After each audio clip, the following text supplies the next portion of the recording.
पहला प्रश्न। भगवान, आपने वर्तमान प्रवचनमाला को नाम दिया प्रेम पंथ ऐसो कठिन। आप तो कहते रहे हैं कि प्रेम होता है, किया नहीं जाता है, क्योंकि प्रेम निसर्ग से, स्वभाव से जुड़ा है। फिर प्रेम का मार्ग कैसे बन सकता है?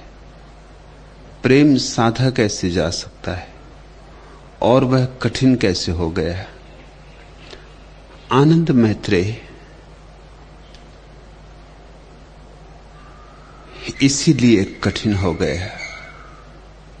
किया जा सकता तो सरल होता, आदमी के हाथ में होता, अपने बस की बात होती। किया नहीं जा सकता, होता है, यही कठिनाई है। होने पर बस क्या, हो तो हो, ना हो तो ना हो।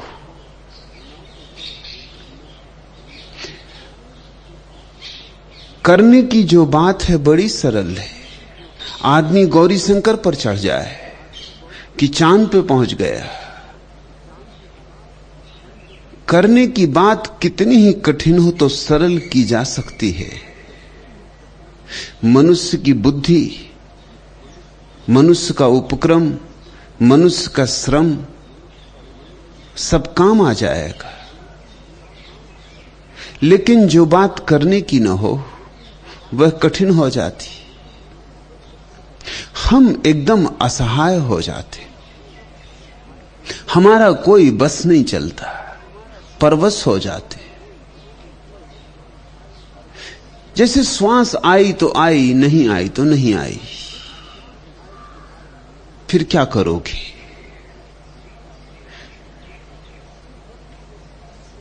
अपने बस में होता तो लिए जाते श्वास, अपने बस में होता तो कोई मरता ही नहीं, जिए ही जाते। लेकिन मौत आती अपने हाथ में नहीं, किसी अज्ञात स्रोत से आती है। ऐसे ही प्रेम भी किसी अज्ञात स्रोत से आता है, मनुष्य के नियंत्रण में नहीं है। इसलिए रहीम ने ठीक ही कहा, प्रेम पंथ ऐसो कठिन। बात उल्टी लगेगी, क्योंकि हम सोचते हैं कि कठिनाई उस बात में होती जिसे करने में बहुत मुश्किल पड़े। कितनी ही मुश्किल पड़े, जो की जा सकती है बात, वह सच में कठिन नहीं। हम कोई विधि खोज लेंगे, विधान खोज लेंगे, तकनीक खोज लेंगे, विज्ञान खोज लेंगे, उसे करने का सरल ढंग खोज लेंगे। बुद्ध के जमाने में लोग बैलगाड़ी पे चलते थे, अब हवाई जहाज पे उड़ते हैं, बात बहुत सरल हो गई। लेकिन बुद्ध के जमाने में प्रेम जितना कठिन था उतना ही कठिन आज है। रत्ती भर फर्क नहीं पड़ा। प्रार्थना जितनी असंभव थी उतनी ही असंभव आज है। रत्ती भर फर्क नहीं पड़ा, कभी फर्क नहीं पड़ेगा। ये शाश्वत से जुड़ी हुई बातें, समय में पड़ने वाले भेदों से कोई अंतर नहीं पड़ता। इसलिए ऊपर से उल्टी लगेगी बात, लेकिन उल्टी है नहीं, सीधी साफ है। सबसे बड़ी कठिनाई वही है जहां हम कुछ कर नहीं सकते, जहां हमें प्रतीक्षा करनी होती है, वहां कठिनाई है। जैसे किसी से कहो कि चुपचाप बैठ जाओ, कुछ ना करो, कुछ करो ही मत, बस चुपचाप बैठ जाओ, यह सबसे कठिन बात हो गई। वो कहेगा कुछ करने को दे दें। मेरे पास लोग आते हैं, वो कहते हैं सिर्फ चुपचाप बैठ जाएं, कुछ ना करें, ध्यान हो जाएगा। मगर ये तो हमसे नहीं होता। आप कम से कम मंत्र दे दें, कोई आलंबन, कोई सहारा, बैठ के राम राम जपते रहेंगे, ये हमसे हो जाएगा।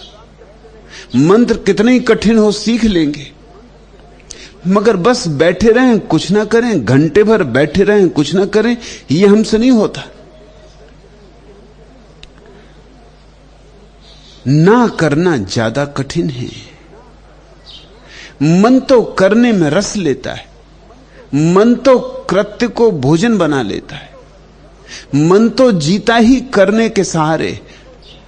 अहंकार भी रस लेता है करने में, क्योंकि कर्ता होने का मजा, मैंने किया, मुझसे हुआ, मेरा कृत्य, मेरे हस्ताक्षर। अहंकार भी प्रसन्न है करने में।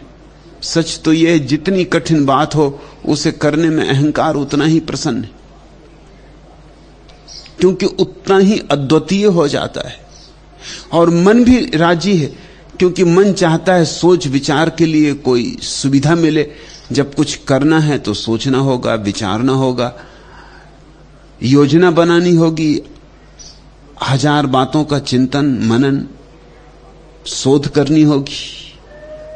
मन भी राजी, अहंकार भी राजी। लेकिन जहां कृत्य को छोड़ते हो वहीं मन भी छूटा, अहंकार भी छूटा। जब तुम कुछ भी नहीं कर रहे हो तो मन कैसे बचेगा? बिना क्रिया के मन नहीं बचेगा, क्योंकि विचार एक क्रिया है। और बिना कर्ता के अहंकार नहीं बचेगा, क्योंकि जब कुछ कर ही नहीं रहे हो तो मैं का भाव पैदा नहीं होगा। मैंने मकान बनाया, मैंने मंदिर बनाया, मैंने यह किया, मैंने वह किया। जितना तुम्हारा करने का विस्तार होता है उतना ही मैं भी फैलता चला जाता है। उसमें और आभूषण जुड़ते जाते हैं, और नया नया साम्राज्य। लेकिन जब तुम कुछ करोगे ही नहीं, उस क्षण में अहंकार कहां होगा? खोजने भी जाओगे भीतर अहंकार को तो पाओगे नहीं, सन्नाटा होगा, शून्य होगा। उस निष्क्रिय दशा में जहां शून्य होता है, सन्नाटा होता है, अहंकार नहीं होता, मन की आपाधापी नहीं होती, प्रेम का अवतरण होता है। इसलिए रहीम ठीक कहते हैं, कठिनाई करने वाली कठिनाई नहीं है, नहीं तो हल हो जाता। कठिनाई बड़ी और ही ढंग की है, गुणात्मक रूप से भिन्न है। कठिनाई यही है कि हम खाली नहीं बैठ सकते, हम चुप नहीं हो सकते, मौन नहीं हो सकते, निर्विचार नहीं हो सकते। कठिनाई बड़ी और ही ढंग की है, हिमालय चढ़ने जैसी कठिनाई नहीं है, चांद पर जाने जैसी कठिनाई नहीं है। कठिनाई है कि हम स्वाभाविक नहीं हो सकते, हम इतने ज्यादा अस्वाभाविक हो गए। हमारी सारी शिक्षा दीक्षा हमें कृत्रिम बना गई है। हमारे भीतर जो भी सहज स्फूर्त है उसके जगने के उपाय ही नहीं छोड़े गए। हमारे ऊपर इतना कचरा कूड़ा तथाकथित ज्ञान का थोप दिया गया है कि उस कूड़े कचरे में हमारा हृदय कहां दब गया है पता भी नहीं चलता। हम इतने ज्ञानी हो गए कि हम प्रेमी नहीं हो पा रहे। हमारी कठिनाई यही है कि हम बहुत जानते कुछ भी नहीं, और जानते हैं कि बहुत जानते हैं। अज्ञान सघन है, अपना भी पता नहीं है, कुछ और तो पता क्या होगा। मैं कौन हूं इसका भी ठीक से उत्तर नहीं दिया जा सकता, लेकिन चांद तारों की बातें हम जानते हैं।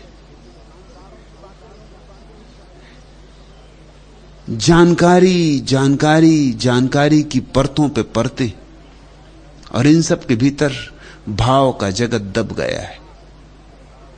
हीरा तो पास है मगर कूड़े में दब गया है, और इस कूड़े को हटाना कठिन है, क्योंकि उस कूड़े को हम कूड़ा मानते नहीं, हम तो इस कूड़े को संपदा मानते। लोग धन छोड़ देते, पद छोड़ देते, ज्ञान नहीं छोड़ पाते। किसी से कहो कि छोड़ दो धन पद परिवार, छोड़ देगा, लेकिन उससे कहो छोड़ दो ज्ञान, और बस रुक जाएगा। ज्ञान, ज्ञान तो भीतरी संपदा है जिसको चोर चुरा नहीं सकते, डाकू लूट नहीं सकते। ज्ञान को कैसे छोड़ दें? और जहां राजाओं को भी सम्मान नहीं मिलता वहां भी पंडित पूजे जाते। ज्ञान तो अहंकार को इतना भरता है जितना कोई चीज नहीं भरती। ज्ञान को कैसे छोड़ दें? तो लोग जंगल चले जाते हैं, समाज छोड़ देते, मगर अपनी भगवत गीता, अपना वेद, अपना कुरान, अपनी बाइबल साथ लिए जाते। ऊपर से ना भी ले जाएं तो भीतर मन में उनके गूंज बनी रहती। जंगल में भी बैठा हुआ फकीर मुसलमान होता है। मस्जिद नहीं है, कुरान नहीं है, मुसलमानों की भीड़ भाड़ नहीं है, मगर जंगल में बैठा फकीर मुसलमान है। जंगल में बैठा मुनि जैन है। क्यों? कौन सी चीज जैन बनाती है तुम्हें? हड्डी मांस मज्जा किसी को जैन नहीं बनाती। ज्ञान, वो जो तुमने शास्त्रों शब्दों से इकट्ठा कर लिया है, उसे साथ ही ले गए। ज्ञान का जितना जोर हमारे ऊपर होगा उतना ही प्रेम कठिन हो जाएगा। रहीम की बात कई अर्थों में सच है। मनुष्य कृत्रिम हो गया है, झूठा हो गया है, पाखंडी हो गया है, इसलिए प्रेम असंभव हो गया है। फिर जिस समाज में हम जीते हैं, यह समाज घृणा पर आधारित है। चोट लगेगी तुम्हें यह बात जानकर, मगर मजबूरी है। सच जैसा है वैसा ही कहना होगा। जिस समाज में आज तक मनुष्य जीता रहा है, वह समाज ईर्ष्या पर, वैमनस्य पर, प्रतिस्पर्धा पर, घृणा पर, शत्रुता पर खड़ा हुआ है। यह समाज प्रेम को स्वीकार नहीं करता। यह समाज प्रेम के सारे रास्ते अवरुद्ध कर देता है। यह प्रेमी नहीं चाहता, यह सैनिक चाहता है। यह प्रेमी नहीं चाहता, प्रतियोगी चाहता है। प्रेमी होंगे तो संगीनक लेके कौन छातियों में भौंकेगा? प्रेमी होंगे तो बांसुरी बजेगी, संगीनक हो जाएंगी। प्रेमी होंगे तो मृदंग पर थाप पड़ेगी, लेकिन युद्ध के नगाड़े बंद हो जाएंगे। प्रेमी होंगे तो जीवन में आनंद होगा, उत्साह होगा, स्पर्धा नहीं होगी। प्रेमी होंगे तो प्रभु को पाने की अभीप्सा होगी, लेकिन धन और पद पाने की दौड़ नहीं होगी। यह समाज महत्वाकांक्षा सिखाता है। छोटे छोटे बच्चों में हम महत्वाकांक्षा का जहर भरते, फिर कैसे प्रेम पैदा हो? प्रेम को हम कठिन कर देते हैं। जो सरल होना था वह कठिन हो जाता है। जो सहज होना था उससे ही हमारे संबंध टूट जाते हैं।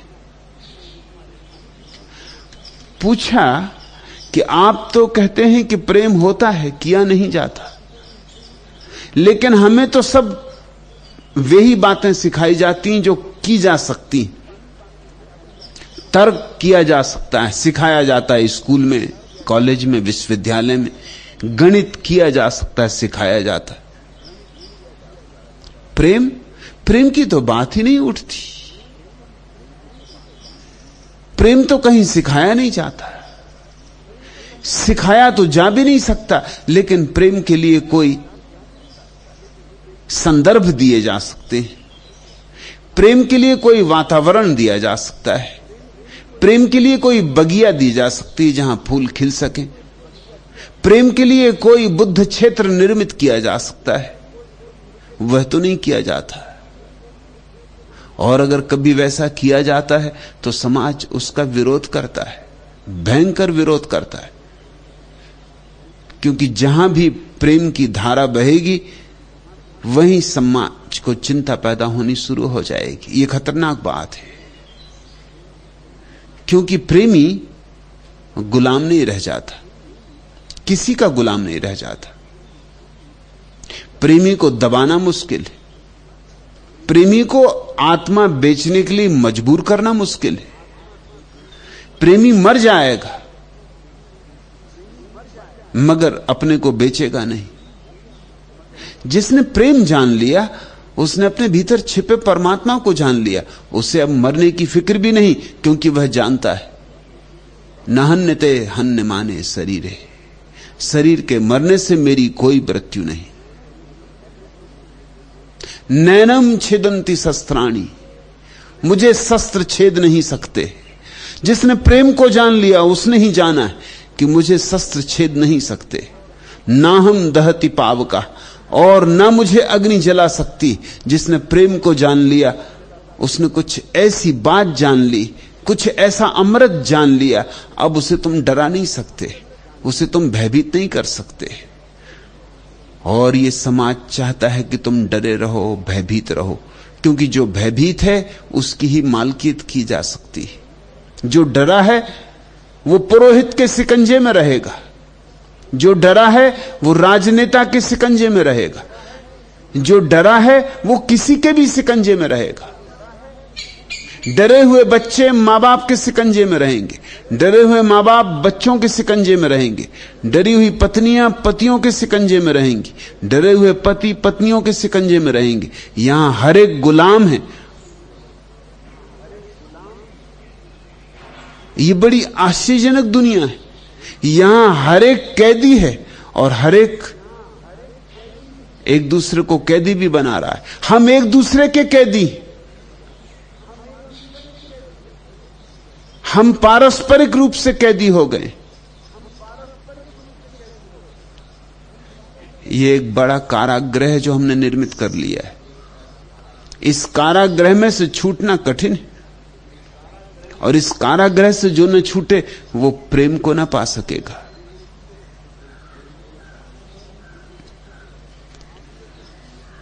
पूछा है, आप तो कहते हैं कि प्रेम होता है, किया नहीं जाता, क्योंकि प्रेम निसर्ग से, स्वभाव से जुड़ा है। निश्चय ही प्रेम तुम्हारा स्वभाव है।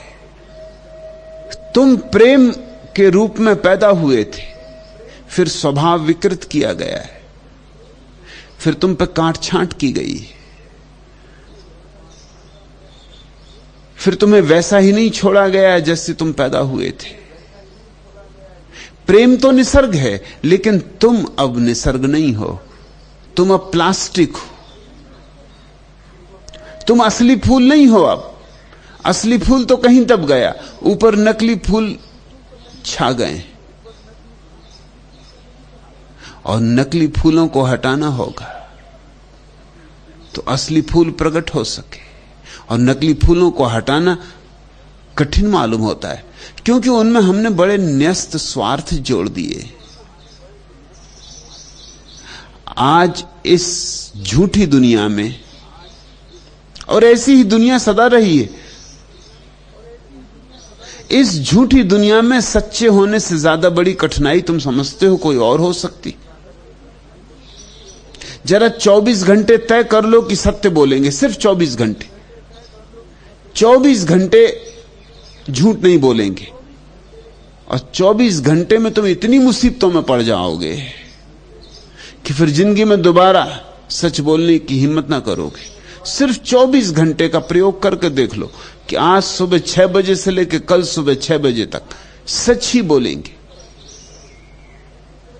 सिर्फ सच बोलेंगे, और तुम पाओगे दोस्त दुश्मन हो गए, पत्नी मायके चली गई, बच्चे स्कूल से लौटे ही नहीं, मित्रों ने नमस्कार कर लिया कि बस हो गया बहुत।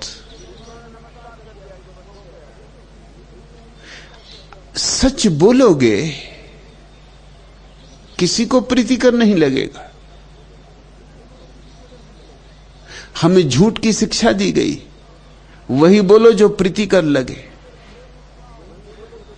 चाहे भीतर क्रोध उठ रहा हो, ओंठों पर मुस्कुराहट रहे, और चाहे भीतर गाली उठ रही हो, ओंठों पर गीत रहे।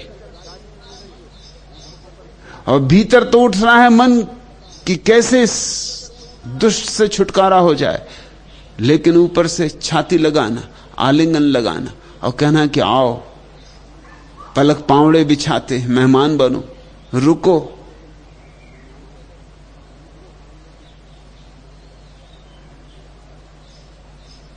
झूठ हमारा शिष्टाचार हो गया है और झूठ सुविधापूर्ण है, क्योंकि और सारी भीड़ भी झूठ बोलने वालों की। तुम भी जानते हो, वे भी जानते हैं कि सब हंसियां झूठ है, लेकिन फिर भी काम चलता है। फ्रेडरिक नीत्शे ने कहा है, अगर झूठ छीन लिया जाए दुनिया अभी गिर जाए। ये झूठ के आधार पर चल रही। झूठ तो ऐसे ही है जैसे इंजन के कल पुर्जों को चलाने के लिए तेल डाल देते, ताकि कल पुर्जे एक दूसरे से टकराएं ना, घर्षण ना हो। झूठ हमारे एक दूसरे के बीच घर्षण नहीं होने देता। कल पुर्जे तेल युक्त बने रहते, एक दूसरे से टकराते नहीं। रास्ते पे किसी से मिले, हाथ जोड़कर नमस्कार कर लिया। नमस्कार करने का ना कोई मन था, ना कोई इच्छा थी, दिल तो यह था कि मौका मिल जाए तो निकाल के जूता इसको लगा दें। जिसको जूता मारना था उससे जयराम जी कर ली, इससे तेल बना रहता है दोनों के बीच में। तुमने जयराम जी की तो उसने भी जयराम जी की, दोनों के बीच घर्षण बच गया। झूठ ने तुम्हें बहुत सुविधाएं दी। झूठ तुम्हारा छाता है, धूप भी बचा लेता है, वर्षा भी बचा लेता है, आड़ भी कर देता है। झूठ तुम्हारा आरक्षण है, झूठ तुम्हारी सुरक्षा है। और इतने झूठ तुम बोले हो और इतने झूठ तुम जिए हो कि अब तो तुम्हें शायद पहचान में भी ना आएगा कि कौन झूठ है कौन सच है। क्या झूठ क्या सच तय करना अब मुश्किल हो जाएगा। अब तो बहुत देर हो गई। छोटे बच्चे सच बोल देते, इसलिए छोटे बच्चे बहुत अखरते। एक घर में एक धनपति आने वाला था, बड़ा आदमी। एक ही खराबी थी जो बड़ी मुश्किल में थी और गृहिणी को बड़ी दिक्कत में डाली थी। उसकी बहुत बड़ी नाक थी, बहुत भद्दी नाक थी, चेहरे पे नाक ही नाक थी। वो अपने छोटे बेटे से घबराई हुई थी, दिन भर से समझा रही थी कि देख, एक बात ख्याल रखना, मेहमान आ रहे हैं, उनकी नाक की तरफ मत देखना और टकटकी लगा के नाक ही मत देखना, क्योंकि वो जानती थी कि नाक इतनी बड़ी कि बेटा टकटकी लगा के देखेगा। ऐसी नाक उसने देखी नहीं। और चाहे कुछ भी हो जाए, कितना ही भीतर भाव उठे, नाक के संबंध में बात मत उठाना। दिन भर समझाया तो बेटा बेचारा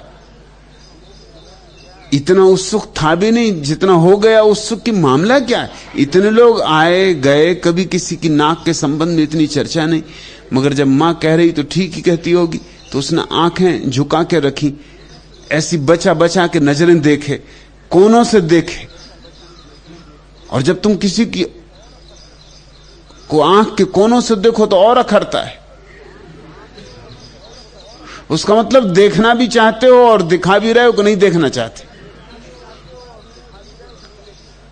बेटा डर के मारे नजरें नीचे झुकाए, लेकिन नजरें नीचे झुकाओ तुम किसी के सामने तो भी तो, और उस आदमी को पता ही है कि उसकी नाक दिक्कत देती है उसको।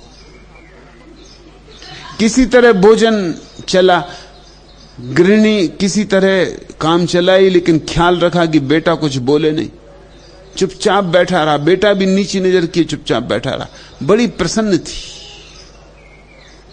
कि किसी तरह काम निपटा जा रहा है, भोजन भी पूरा हुआ जा रहा है। भोजन भी पूरा हो गया, काफी का दौर चला, बड़ी प्रसन्न है गृहिणी।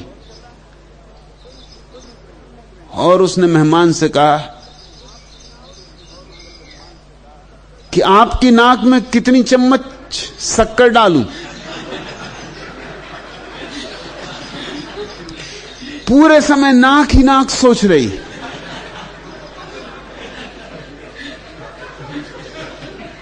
जब तुम कोई चीज बहुत सोचते रहोगे तो कहीं ना कहीं से प्रकट हो जाएगी। बेटे से नहीं हुई तो मां से ही प्रकट हो गई। उसे कुछ और सूझ ही नहीं रहा था, बस नाक ही सूझ रही थी और डर लगा हुआ था कि बेटा कहीं कुछ कह ना दे।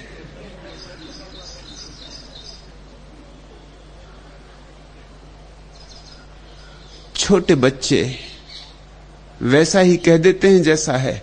बाप कह देता है कि जाओ बाहर, कोई आग के दरवाजे पर खड़ा है, कहना कि पिताजी घर पे नहीं।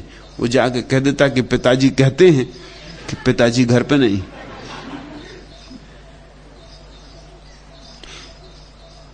बच्चों की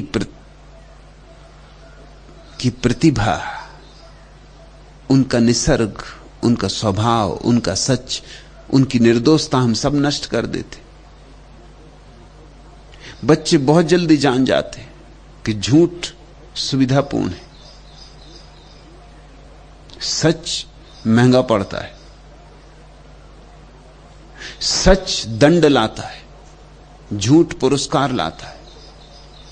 और एक बार बच्चों को झूठ में पुरस्कार दिखाई पड़ने लगा कि उनके जीवन में राजनीति का जन्म हो गया। तुमने उन्हें राजनीतिज्ञ बना दिया। सभी राजनीतिज्ञ हो गए।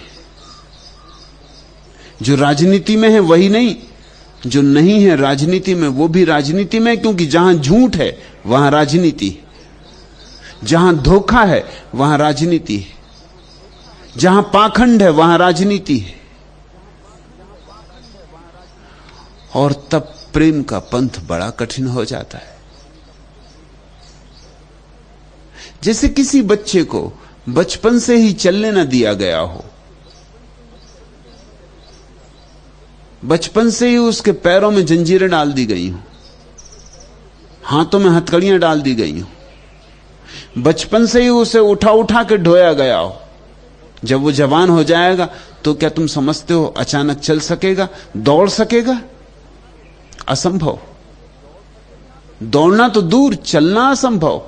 चलना तो दूर, शायद खड़ा भी ना हो सके। ऐसी हमारी दशा है। हमारे प्रेम पर इतनी जंजीरें हैं, इतनी बेड़ियां हैं, इतनी बैसाखियां हैं। हमारे प्रेम को ना तो खड़े होने दिया गया है, न चलने दिया गया है। और जब अचानक कोई संत तुमसे कहे कि प्रेम के बिना परमात्मा को ना पा सकोगे, तो उड़ना पड़ेगा। खड़े नहीं हो सकते, चल नहीं सकते, दौड़ नहीं सकते, और संत कह रहे हैं कि प्रेम को पंख दो, उड़ाओ, आकाश की तरफ ले चलो। तुम उनकी बात तो सुन लोगे, बात जचेगी भी, लेकिन काम नहीं आएगी। इसलिए संत बोलते रहते हैं, तुम सुनते रहते हो। उनका बोलना बेकार, तुम्हारा सुनना बेकार। तुम्हारे उनके बीच कोई संबंध नहीं हो पाता। तुम सोचते रहते हो ये कैसे होगा, ये नहीं हो सकता, कम से कम मुझसे तो नहीं हो सकता, ये मेरी क्षमता नहीं। संतों की बातें सुनकर तुम्हें अपनी क्षमता की याद नहीं आती, विपरीत तुम्हें अपने पाप, अपने अपराधों का ख्याल आता है, अक्षमताओं का ख्याल आता है। तुम और दीन हो जाते हो। जिस देश में जितनी धर्म की चर्चा चलती, लोग उतनी हीनता की ग्रंथि से भर जाते। होना तो उल्टा चाहिए कि सत्संग में तुम्हारे भीतर सोया हुआ झरना फूटे, मगर होता यह है कि सत्संग सुनते सुनते तुम्हें ऐसा लगता है कि इतनी ऊंची ऊंची बातें ऊंचे ऊंचे लोगों को होती हैं, हमको कैसे होंगी? हम तो कीड़े मकोड़े, हम तो जमीन पर सरकेंगे, हम आकाश में कैसे उड़ सकते हैं? तुम निराश होते हो, हताश होते हो। तुम अगले जन्मों की प्रतीक्षा करते हो कि अगले जन्मों में कभी शायद संभव हो, अभी तो संभव नहीं है। प्रेम का पंथ कठिन नहीं है। अगर प्रत्येक व्यक्ति को उसकी सहजता और निजता में जीने दिया जाए तो प्रेम ऐसे ही झरेगा जैसे फूलों से सुवास झरती और दियों से रोशनी गिरती। ऐसे ही सरलता से प्रेम घट जाएगा। मगर प्रेम कठिन हो गया है। रहीम जब कह रहे हैं प्रेम पंथ ऐसो कठिन, तो वो इसलिए कह रहे हैं कि हमने उसे कठिन बना दिया है, बहुत कठिन बना दिया है। इस जगत में सर्वाधिक कठिन चीज प्रेम हो गई।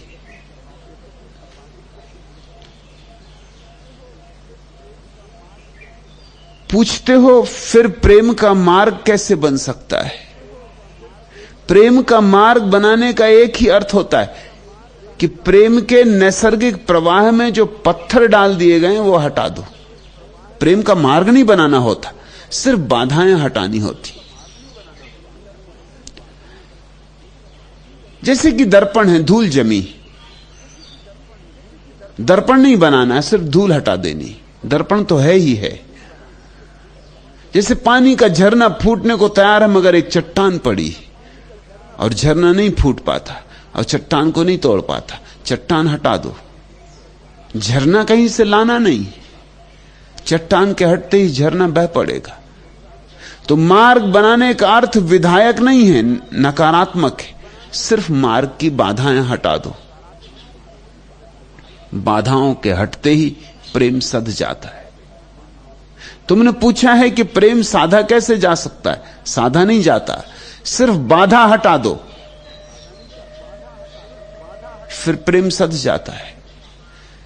सिर्फ बीच बीच में जो चीजें अटकाव डाल रही उनको दूर कर दो। जैसे सुबह तुम उठे हो, द्वार दरवाजे बंद हैं, पर्दे पड़े हैं, सूरज उगा है, लेकिन ना तो तुम्हें सूरज का उगना दिखाई पड़ रहा है, तुम्हारे कमरे में अंधकार है, न पक्षियों के गीत सुनाई पड़ रहे हैं। जरा पर्दे खोलो, जरा खिड़कियां खोलो, जरा द्वार खोलो और आ जाएंगी सूरज की किरणें नाचती हुई भीतर, और पक्षियों के गीत फुदकते हुए तुम्हारे भीतर आ जाएंगे। मार्ग नहीं बनाना पड़ा, मार्ग तो था ही, और द्वार पर मेहमान आकर खड़ा था। सिर्फ मार्ग की बाधा हटा देनी पड़ी। बाधा हट जाए कि बस प्रेम सध गया। कठिन हमने बना लिया है, कठिन है नहीं, सुगम है, सरल है, स्वाभाविक है। मगर अगर ऐसा कहा जाए कि सरल है, सुगम है, स्वाभाविक है, तो डर है कि तुम शायद कुछ करो ही नहीं। तुम सोचो फिर क्या करना है। इसलिए मैं रहीम की बात ही दोहराता हूं कि प्रेम पंथ ऐसो कठिन। तुम्हें देख के कहना पड़ रहा है, मुझे कठिन नहीं है, रहीम को कठिन नहीं है, तुम्हें देख के कहना पड़ रहा है। और तुम्हें ही देख के कही जाएगी बात। बुद्ध को कठिन नहीं है, कृष्ण को कठिन नहीं है, मीरा को कठिन नहीं है, जीसस को कठिन नहीं है, तुम्हें कठिन है। और उपचार तो तुम्हारे लिए लिखा जा रहा है, दवा तो तुम्हारे लिए सुझाई जा रही, और तुम धीरे धीरे हटाओगे पत्थरों को तो ही हटा पाओगे। और पत्थर भी ऐसे हैं कि जन्मों जन्मों से जमे हैं, और पत्थर भी ऐसे हैं कि सबने जमाने में सहयोग दिया है, और पत्थर ऐसे हैं कि तुमने जीवन भर जमाने में मेहनत की, और जब एक दिन अचानक कोई कहेगा हटाओ इसको, इसी के कारण तुम्हारा जीवन दुख है, नरक बना है, तो तुम राजी ना हो सकोगे, तुम नाराज होोगे। राजी होना दूर, तुम उस आदमी पर नाराज होगे जो इस तरह की बात कहे, क्योंकि तुम्हारे सारे जीवन के श्रम को व्यर्थ किए दे रहा है। तुम्हारे पूरे जीवन का श्रम क्या है, फलश्रुति क्या है, निष्पत्ति क्या है? यही कि तुम एक कारागृह में कैद होकर रह गए हो। अपने ही हाथों से ढाले हुए सींचे हैं तुम्हारे, और अपने ही हाथों से बनाई गई जंजीरें हैं तुम्हारी। एक प्राचीन कहानी मुझे सदा प्रीति कर रही है। यूनान में ऐसा हुआ, हमला हुआ और एथेंस के सारे प्रतिष्ठित लोग पकड़ लिए गए। 100 प्रतिष्ठित लोगों को जंजीरों में बांध के, बेड़ियों पहनाकर जंगलों में फेंक दिया गया कि जंगली जानवर खा जाएं। उन 100 प्रतिष्ठित लोगों में गांव का सबसे प्रतिष्ठित लोहार भी था। वो इतना प्रतिष्ठित लोहार था कि दूर दूर देशों तक उसका नाम था। उसकी चीजें लाजवाब थी, वो जो बनाता था वो लाजवाब था। उसकी बनाई चीज टूटती नहीं थी, उसकी बनाई गई जंजीरें कोई तोड़ नहीं सकता था।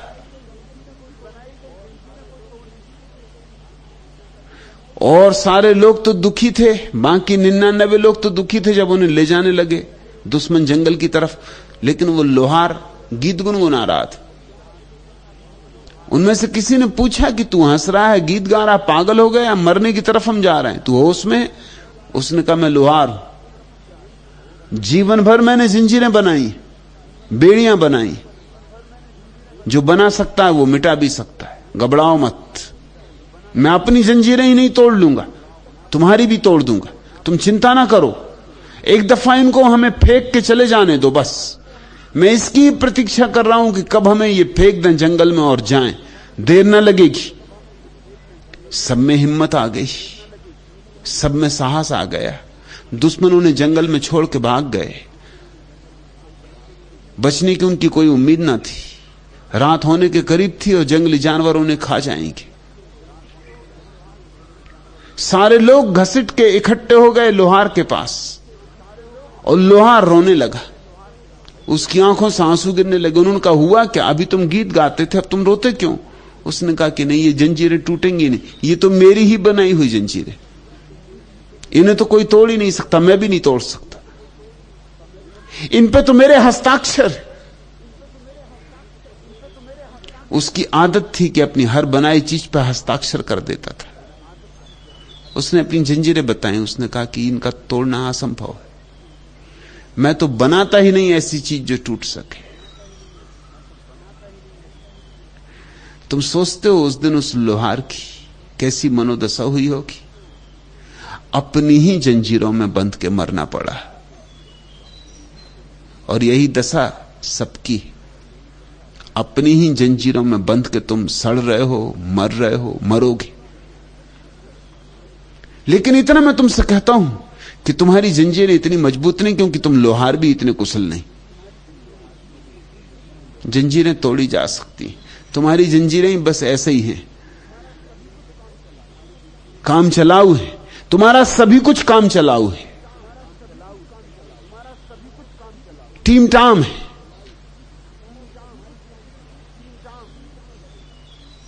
तुम्हारी जंजीरें टूट सकती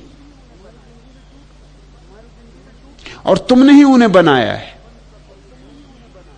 इसलिए जिस दिन तुम बनाना बंद कर दोगे, उनका टूटना शुरू हो जाएगा और तुम्हारे ऊपर से अस्वाभाविकता की जंजीरें गिर जाएं तो प्रेम का झरना फूट पड़े। प्रेम का पंथ कठिन है क्योंकि तुम उल्टे खड़े हो। अब जैसे कोई आदमी शीर्षासन कर रहा हो तो उससे कहनी पड़ेगा कि चलना बहुत कठिन। और क्या करोगे? को जो आदमी शीर्षासन कर रहा है उससे तुम ये कहोगे चलना बहुत सरल, वो कहेगा अगर सरल है तो मैं क्यों नहीं चल सकता? सरल है तो मैं इंच भर नहीं सरक पा रहा हूं। सिर के बल जो खड़ा है उसे चलना कठिन है, पैर के बल जो खड़ा है उसे चलना सरल है। तुम सब सिर के बल खड़े हो। समाज की व्यवस्था ने, पंडित पुरोहित राजनीतिज्ञों की व्यवस्था ने तुम्हें सिर के बल खड़ा कर दिया।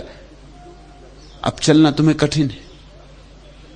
हां, तुम पैर के बल खड़े हो जाओ तो चलना सरल हो जाए, मगर पैर के बल खड़ा होना अभी कठिन है,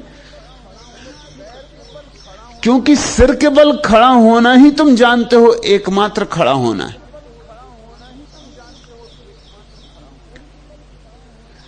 आदमी को जो सिखाया जाता है वो उसी से भर जाता है। आदमी को जो दीक्षा दी जाती, संस्कार दिए जाते, वो उन्हीं में जकड़ जाता है।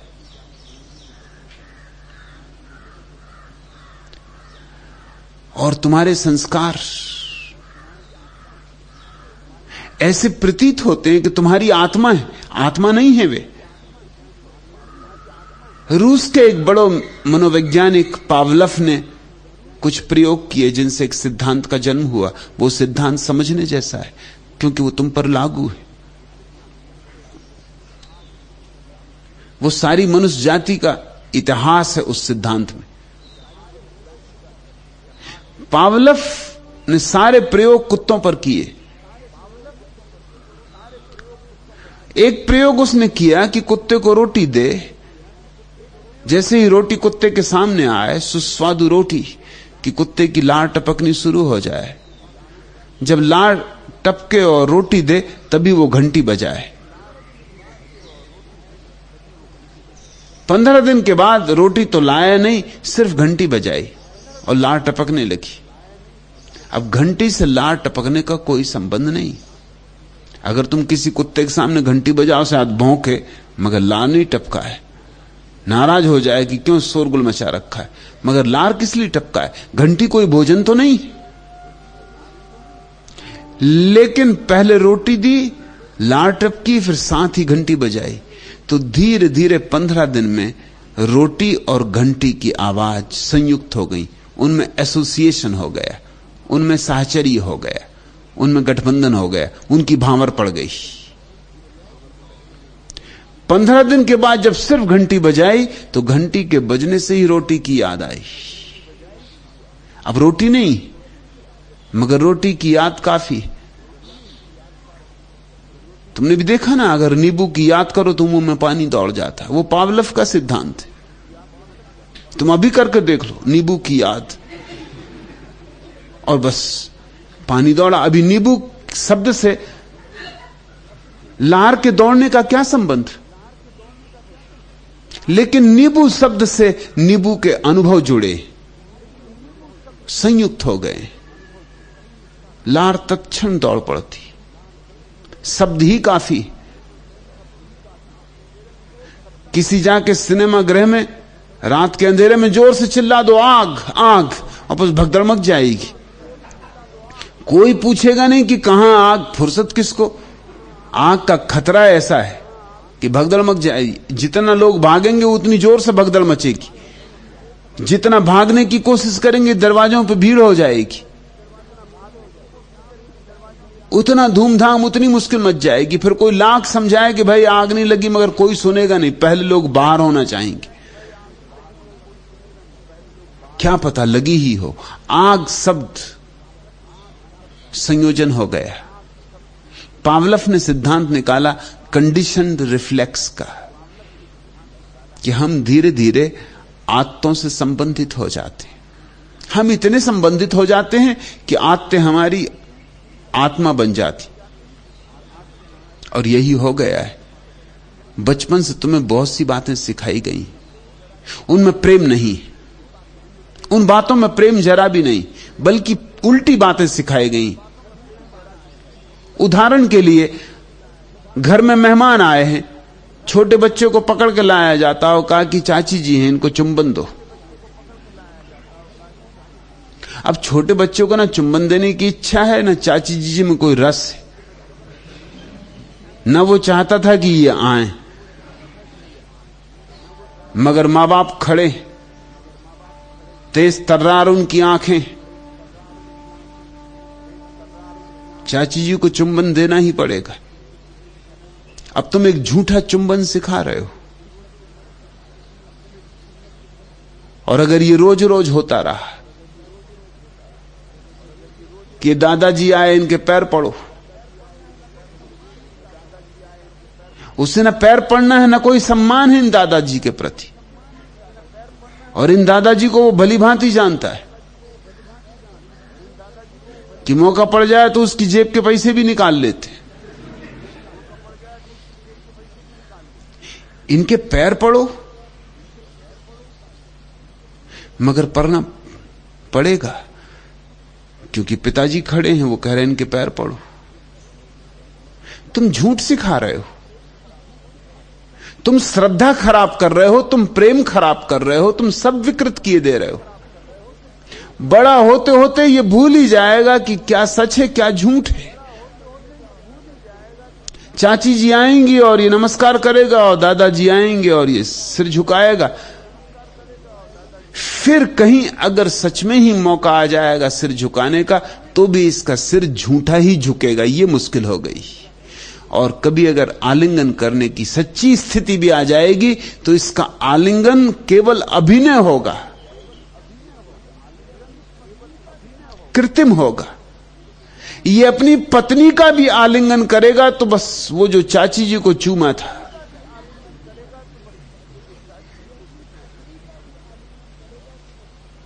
वही संबंध बना रहेगा। और जो तुमने इसे सिखा दिया है, ये अपने बच्चों को सिखा जाएगा। ऐसे हर पीढ़ी अपनी बीमारियां नई पीढ़ी को दे देती।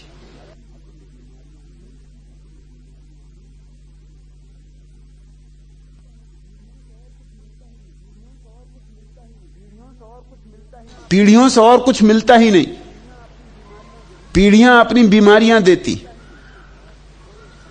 और बड़े सम्मान से देती कि बच्चों को शिक्षा दी जा रही, संस्कार दिए जा रहे हैं, शिष्टाचार दिया जा रहा है, सिवाय झूठ, बेईमानी, पाखंड के और कुछ भी नहीं दिया जा रहा है। अगर मां बाप सच में बच्चे को प्रेम करते हैं तो वो कहेंगे कि अगर प्रेम हो तो चुंबन, अगर प्रेम ना हो तो बात जाने दो, श्रद्धा हो तो झुकना, श्रद्धा ना हो तो मत झुकना। ताकि किसी दिन जब श्रद्धा का द्वार आ जाए तो तुम्हारे झुकने में तुम्हारा प्राण हो, तुम्हारी आत्मा हो, तुम्हारी प्रामाणिकता हो। और जब कभी तुम्हारे द्वार पर प्रेम का फूल खिले तो तुम्हारा आलिंगन जीवंत हो। नहीं तो सब झूठ हुआ जा रहा है, सब झूठ है, औपचारिक है। इस उपचार के कारण तुम सिर के बल खड़े हो गए हो और रहीम को कहना पड़ रहा है प्रेम पंथ ऐसो कठिन। ये प्रेम के कारण नहीं कहना पड़ रहा, तुम्हारे कारण कहना पड़ रहा है। ये अड़चन तुम्हारी, तुम बदल जाओ तो प्रेम बड़ा सरल है, बड़ा सुगम है, मगर बदलना कठिन है। अपने को बदलना इस जगत में सबसे बड़ी क्रांति है, क्योंकि बदलाहट छोटी मोटी नहीं है। ये अपने सारे अतीत को पहुंचना है, अपने सारे अतीत से अपने को असंलग्न कर लेना है, तोड़ लेना है, श्रृंखला तोड़ देनी, फिर से आबासा से शुरू करना है। थोड़े से ही हिम्मतवर लोग, थोड़े से साहसी लोग ये कर पाते। उस साहस को ही मैंने सन्यास कहा है। मेरे सन्यास का अर्थ संसार को छोड़ना नहीं है, मेरे सन्यास का अर्थ है अपने अतीत से अपनी जीवन चेतना को मुक्त कर लेना। समाज को नहीं छोड़ना है, अतीत को छोड़ना है, परिवार को नहीं छोड़ना है, संस्कार को छोड़ना है, धन घर दुकान नहीं छोड़नी, मगर भीतर जो कूड़ा करकट समाज छोड़ गया है, मां बाप दे गए, पीढ़ी दर पीढ़ी से तुम्हें मिलता रहा है, तुम्हारी बपोती समझ के तुम उसे छाती से लगाए बैठे हो, उसमें आग लगा देनी। सन्यास का अर्थ है उस आत्मक्रांति से गुजरना है जिसमें तुम फिर से जन्मो, तुम्हारा नया जन्म हो, तुम फिर से आबासा से शुरू करो जीवन यात्रा। ताजे जैसी सुबह की ओस ताजी होती, नए जैसे सुबह की किरण नई होती, अभी अभी पैदा हुए जैसा वृक्ष पर नई नई कोंपल उगती। सन्यास का अर्थ है नित्य नूतन होने की कला। प्रतिदिन अतीत के प्रति मर जाना है, जो बीता सो बीता, उसे विस्मृत कर देना है, और जो है उसमें जीना है। जो है उसमें जीने की कला आ जाए तो प्रेम सुगम है, सरल है, तुम्हारे भीतर से प्रेम की धाराएं बह उठेंगी। और धन्य भागी है वह जिसके जीवन में प्रेम की धारा बह उठती, क्योंकि वही धारा एक दिन परमात्मा के सागर से मिलाती। प्रेम के अतिरिक्त परमात्मा तक ले जाने वाला और कोई मार्ग नहीं।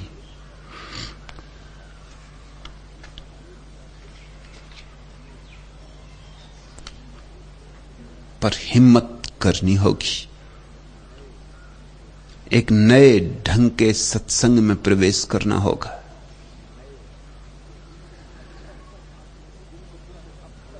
जिनको तुमने अब तक साधु संत समझा था, उनसे नाता तोड़ना होगा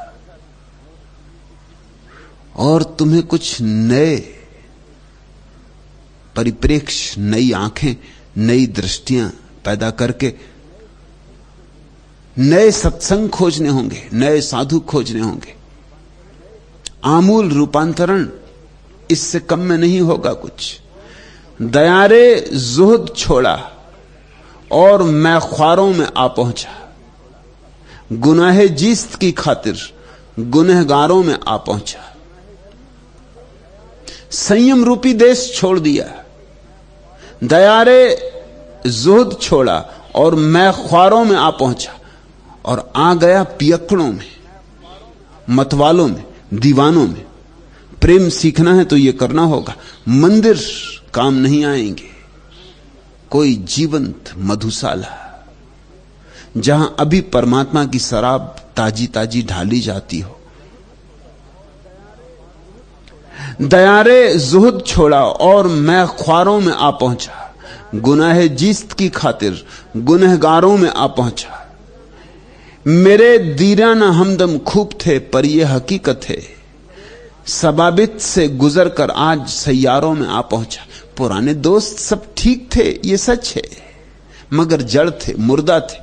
जड़ नक्षत्रों को छोड़ दिया और गतिमान तारों से दोस्ती की है। जिंदगी को गुनाह कहते थे वे लोग जिनके साथ तुम अब तक रहे हो। और अगर तुम्हें सच में जिंदगी को समझना है तो उनके साथ रहना होगा जो जिंदगी को प्रेम करते, जो जिंदगी को परमात्मा कहते। मेरे दीराना हमदम खूब थे पर यह हकीकत है, सबाबित से गुजर कर आज सैयारों में आ पहुंचा। गुलिस्तानों में रहता था, खिजा के जोर सहता था, बयाबानों में आ पहुंचा, जुनू जारों में आ पहुंचा। छोड़ दी पुरानी सुविधाएं, सुरक्षाएं, अब आ गया रेगिस्तानों में, आ गया दीवानों में। सबिस्तानों के ख्वाब आवर मनाजिर कल की बातें थी, शहर के जाफिजा बेदार नजारों में आ पहुंचा। पुराने सैनागार सुविधापूर्ण थे, उनके दृश्य भी बड़े रसपूर्ण थे। सबिस्तानों के ख्वाब आवर मनाजिर कल की बातें थी, शहर के जाफिजा बेदार नजारों में आ पहुंचा। लेकिन छोड़ दी रातें, सुबह को चुन लिया और सुबह के प्राणोत्पादक वातावरण को चुन लिया। जो तालिब है सुकून जिंदगी उनको मुबारक हो, जिन्हें जीवन की शांति और सुरक्षा ही चाहिए वो उनको मुबारक हो। जो तालिब हैं सुकून जिंदगी उनको मुबारक हो। हालांकि जुस्तजू था मैं कि आवारों में आ पहुंचा, लेकिन मुझे तो जिंदगी की ऐसी जिज्ञासा थी, ऐसी अभीप्सा थी कि मैंने आवारों से दोस्ती कर ली। घर वालों को छोड़ दिया, बसे बसाओं को छोड़ दिया, खाना अबदोसों को पकड़ लिया, अज्ञात की तलाश पे निकले हुए यात्रियों का साथ कर लिया, उन काफिलों में सम्मिलित हो गया जो न मालूम किस अज्ञात आकांक्षा से भरे, किस सत्य की तलाश पर निकले, जिसकी कुछ न तो खबर है न जिसका कोई नक्शा है, जिन्होंने अपनी नावें ऐसे सागरों में छोड़ दी हैं जिनका दूसरा किनारा हो या न हो, और हो सकता है बीच मझधार में ही डूबना पड़े। मगर ख्याल रखना, सुरक्षाओं में बैठे हुए लोग, किनारों पर बैठे हुए लोग मुर्दा हैं, और जो बीच मझधारों में डूब जाएं वे जीवित हैं, और जीवन का ही परम जीवन से संबंध हो सकता है। जो तालिब हैं सुकून जिंदगी उनको मुबारक हो। हालांकि जुस्तजू था मैं कि आवारों में आ पहुंचा। नजर को खीरा कर सकती थी सीमोजर की ताबानी, नजर पलती है जिनसे ऐसे नजारों में आ पहुंचा। माना कि सोने चांदी की चमक आंखों को भरमाए रखती थी, मगर अब ऐसे दृश्यों में आ पहुंचा हूं जहां आंखें तो नहीं भरमाई जाती, मगर आंखें पैदा हो रही, जहां दृष्टि पैदा हो रही। नजर को खीरा कर सकती थी सीमोजर की ताबानी, नजर पलती है जिनमें ऐसे नजारों में आ पहुंचा। मैं बेगाना था यज़दा के परस्तारों की महफिल में, गनीमत है कि इंसान के परस्तारों में आ पहुंचा। वो ईश्वर की चर्चा करने वाले लोगों में मैं बेगाना था, वहां मुझे लगा ही नहीं कि अपना घर है, कि अपने लोग हैं। बातें तो ईश्वर की थी मगर सब थोथी थी। मैं बेगाना था यज़दा के परस्तारों की महफिल में, गनीमत है कि इंसान के परस्तारों में आ पहुंचा। अब तो मैंने उनको चुन लिया जिन्हें आदमी से प्रेम है, ईश्वर की जो बात नहीं करते, मगर जिसको आदमी से प्रेम है वो ईश्वर को उपलब्ध हो जाएगा, हो ही जाएगा, क्योंकि आदमी में ईश्वर प्रकट हुआ है, अपनी सर्वांगीणता में प्रकट हुआ है, अपने सर्वांग सौंदर्य में प्रकट हुआ है। मैं बेगाना था यज़दा के परस्तारों की महफिल में, गनीमत है कि इंसान के परस्तारों में आ पहुंचा। उरूसे जिंदगी की नाज बरदारी का सौदा था, उरूसे जिंदगी के नाज बरदारों में आ पहुंचा। बड़ी आकांक्षा थी कि जिंदगी की नववधू को कैसे वर लूं। उन्माद एक ही था कि जीवन के साथ कैसे रास रचे। उरूसे जिंदगी की नाजबरदारी का सौदा था, एक ही उन्माद था कि जीवन को कैसे विवाहित हो जाऊं। कबीर ने कहा है, मैं तो राम की दुल्हनिया। कैसे जीवन से ये प्रणय का बंधन बने, ये प्रीति का बंधन बने। उरूस से जिंदगी के नाजाबरदारों में आ पहुंचा। अब उन लोगों में आ पहुंचा हूं जो विवाहित हो चुके। अगर यह जिंदगी से प्यार भी एक जुर्म है, फिर तो गुनहगारों में आ पहुंचा, खतावारों में आ पहुंचा। लेकिन अगर जिंदगी से प्रेम भी अपराध है तो यही सही, तो मैं गुनहगारों में रहूंगा, अपराधियों में रहूंगा। और मैं तुमसे कहूं, तुम्हारे पंडित पुरोहित, तुम्हारे साधु सन्यासी यही समझाते रहे कि जिंदगी एक गुनाह है। अगर यह जिंदगी से प्यार भी एक जुर्म है, फिर तो गुनहगारों में आ पहुंचा, खतावारों में आ पहुंचा। भटकता फिर रहा था दर बदर और कू बकू ताबा। यह यारों का तसर्रुफ है कि यारों में आ पहुंचा। अब उन प्यारों में आ पहुंचा हूं जिनको ईश्वर की उतनी चिंता नहीं है जितनी जीवन की चिंता है,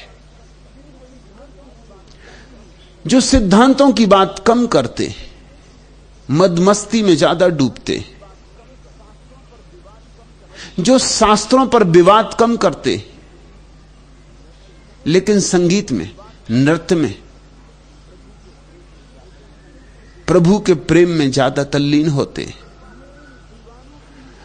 ये इन दीवानों की ही कृपा है कि मुझे भी सम्मिलित कर लिया गया है, कि मैं भी अब मधुशाला का हिस्सा हो गया हूं। प्रेम तो कठिन नहीं है, लेकिन इतनी हिम्मत करनी पड़ेगी। दयारे जुहद छोड़ा और मैखारों में आ पहुंचा, गुनाह जीस्त की खातिर गुनहगारों में आ पहुंचा।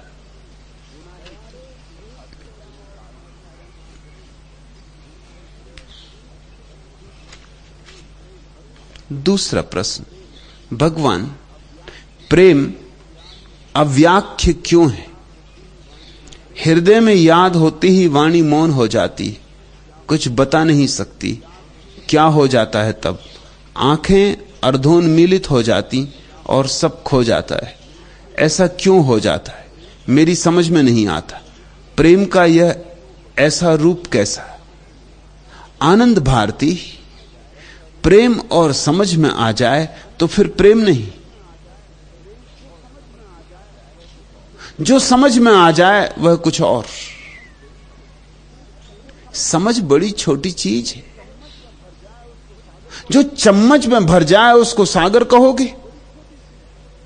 चम्मच बड़ी छोटी चीज है। प्रेम तो अकूत है, अपार है, अथाह है, समझ में नहीं आएगा। लाने की चेष्टा भी ना करना, नहीं तो लाने की चेष्टा में एक ही संभावना है कि आता आता प्रेम रुक ना जाए। प्रेम समझ से बहुत बड़ा है। प्रेम समझ को आत्मसात कर लेता है, लेकिन समझ प्रेम को आत्मसात नहीं कर सकती। बूंद तो सागर में उतर जाती, एक हो जाती, मगर बूंद सागर को नहीं समा सकती। प्रेम असीम है, बुद्धि की सीमा है, और इसलिए प्रेम अव्याख्य है, क्योंकि व्याख्या तो बुद्धि से होती। व्याख्या का अर्थ ही क्या होता है? व्याख्या का अर्थ होता है जिसको बुद्धि पूरा पूरा समझने में सफल हो गई।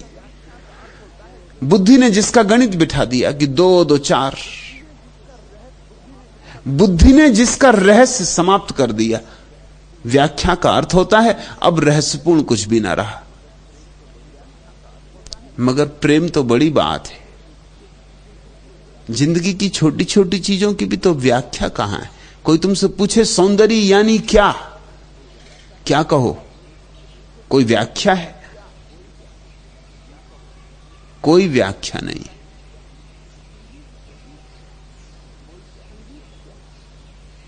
संगीत क्या, कोई व्याख्या है? कोई व्याख्या नहीं। जैसे जैसे गहराई में उतरोगे, काव्य की हो, संगीत की हो, सौंदर्य की हो, प्रेम की हो, वैसे वैसे व्याख्या दूर छूटती जाएगी।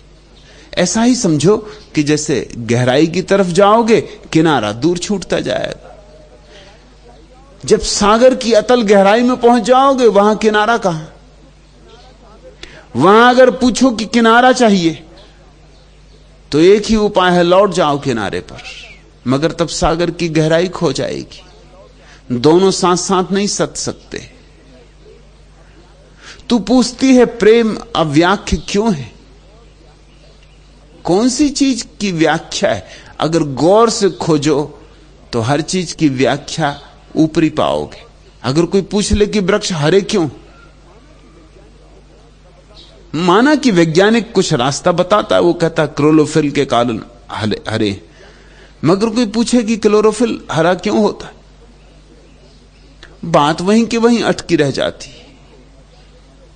उस फूल को सफेद होने की क्या जरूरत थी? वह लाल क्यों ना हुआ? लाल होता तो भी सुंदर होता और आंख तब भी उस पर रुकती, मगर सफेद होकर उसने गजब कर दिया। अपने आसपास एक उजाला भर दिया और हतप्रभ कर दिया सामने के तालाब भर कमलों को। रूप पर रूप के ऐसे हमलों को रोका जाना चाहिए। प्रकृति को करोड़ों वर्षों के बाद इतना तो आना चाहिए। आदमी हर चीज पर रुकावटें लगाना चाहता है। अब फूल सफेद क्यों है? उसे लाल होना चाहिए।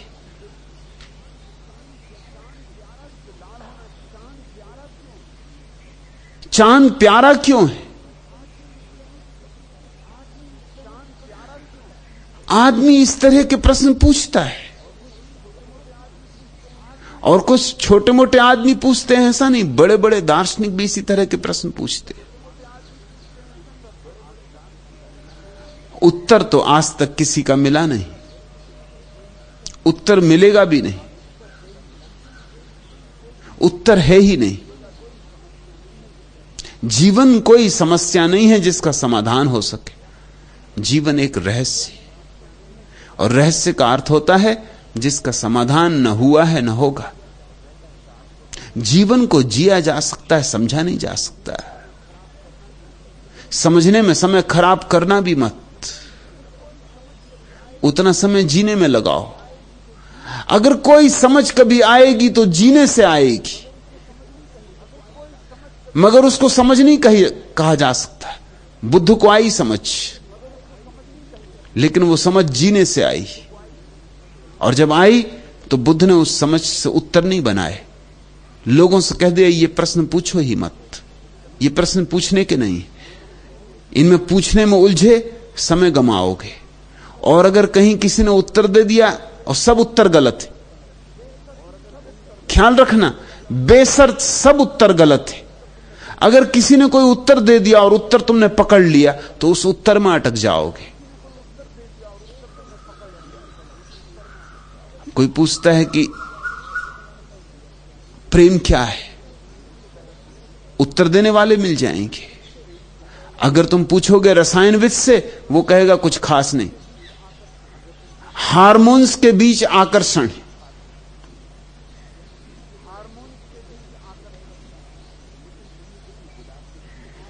लेकिन तुमने कभी गुलाब के फूल को भी प्रेम किया या नहीं? वहां तो हार्मोन का कोई आकर्षण नहीं होता। और कभी तुमने सुबह के सूरज के उगते क्षण में प्रेम किया या नहीं? वहां तो कोई हार्मोन नहीं होते, सूरज पे हो भी नहीं सकते, कभी के खाक हो गए होते। एक स्त्री पुरुष का प्रेम भला हार्मोन के कारण होता हो, मगर एक स्त्री पुरुष के बीच भी ऐसा प्रेम हो सकता है जिसमें कामुकता ना हो। और सच तो यह है, जैसे जैसे प्रेम ऊंचा होता है वैसे वैसे कामुकता विलीन होती जाती। उपनिषद के ऋषि ठीक कहते हैं, जब वे किसी वर वधू को आशीर्वाद देते हैं तो उनका आशीर्वाद बड़ा अद्भुत है। आशीर्वाद है कि तुम्हारे 10 बेटे हों और अंततः तुम्हारा पति तुम्हारा 11वां बेटा हो जाए। प्रेम की पराकाष्ठा तब है जब पति और पत्नी के बीच भी वो जो बायोलॉजी, जीव शास्त्र का संबंध है, समाप्त हो जाए। तभी प्रेम अपनी पूरी ऊंचाई लेता, पूरा निखार लेता। तभी प्रेम अपने पूरे सरगम को प्रकट होता है। तब पंचम स्वर में प्रेम गीत गाता है। लेकिन तब बायोलॉजी, जीवशास्त्र और हार्मोन नहीं रह जाते।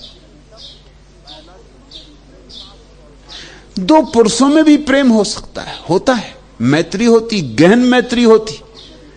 इतनी गहन मैत्री हो सकती है कि पुरुष अपनी पत्नी को छोड़ दे लेकिन अपने मित्र को ना छोड़े। वहां तो हार्मोन का कोई संबंध नहीं है, वहां तो एक जैसे हार्मोन। आदमी को इन छोटी छोटी बातों से भुलाया जा सकता है, लेकिन उसकी समस्याएं हल नहीं की जा सकती। और फिर मीरा का प्रेम हो गया कृष्ण से, कृष्ण मौजूद ही नहीं।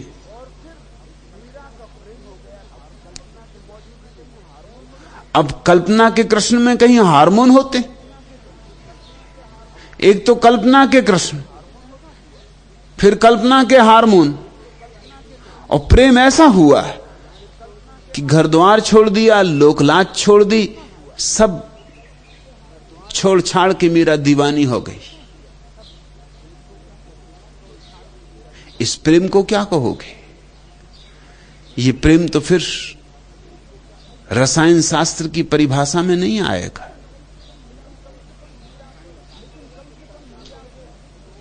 लेकिन कम से कम मीरा को कृष्ण की कल्पना तो है।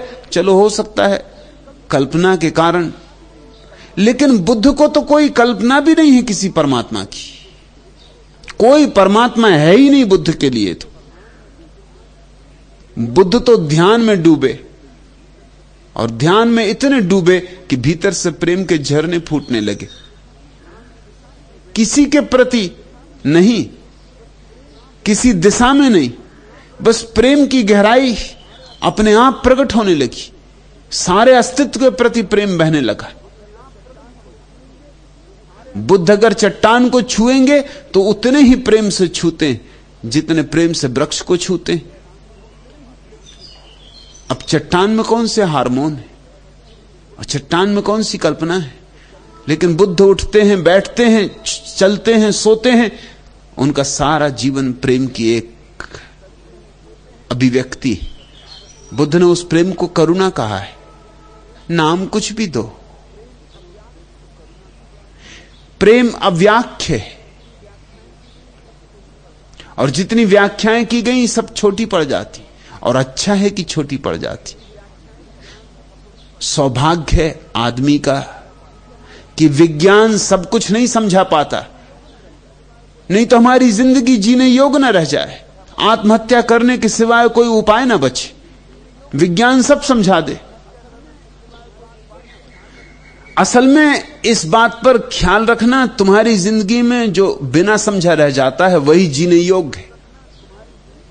उसी में महिमा है, उसी में गरिमा है, उसी में गौरव है, उसी में अर्थवत्ता है।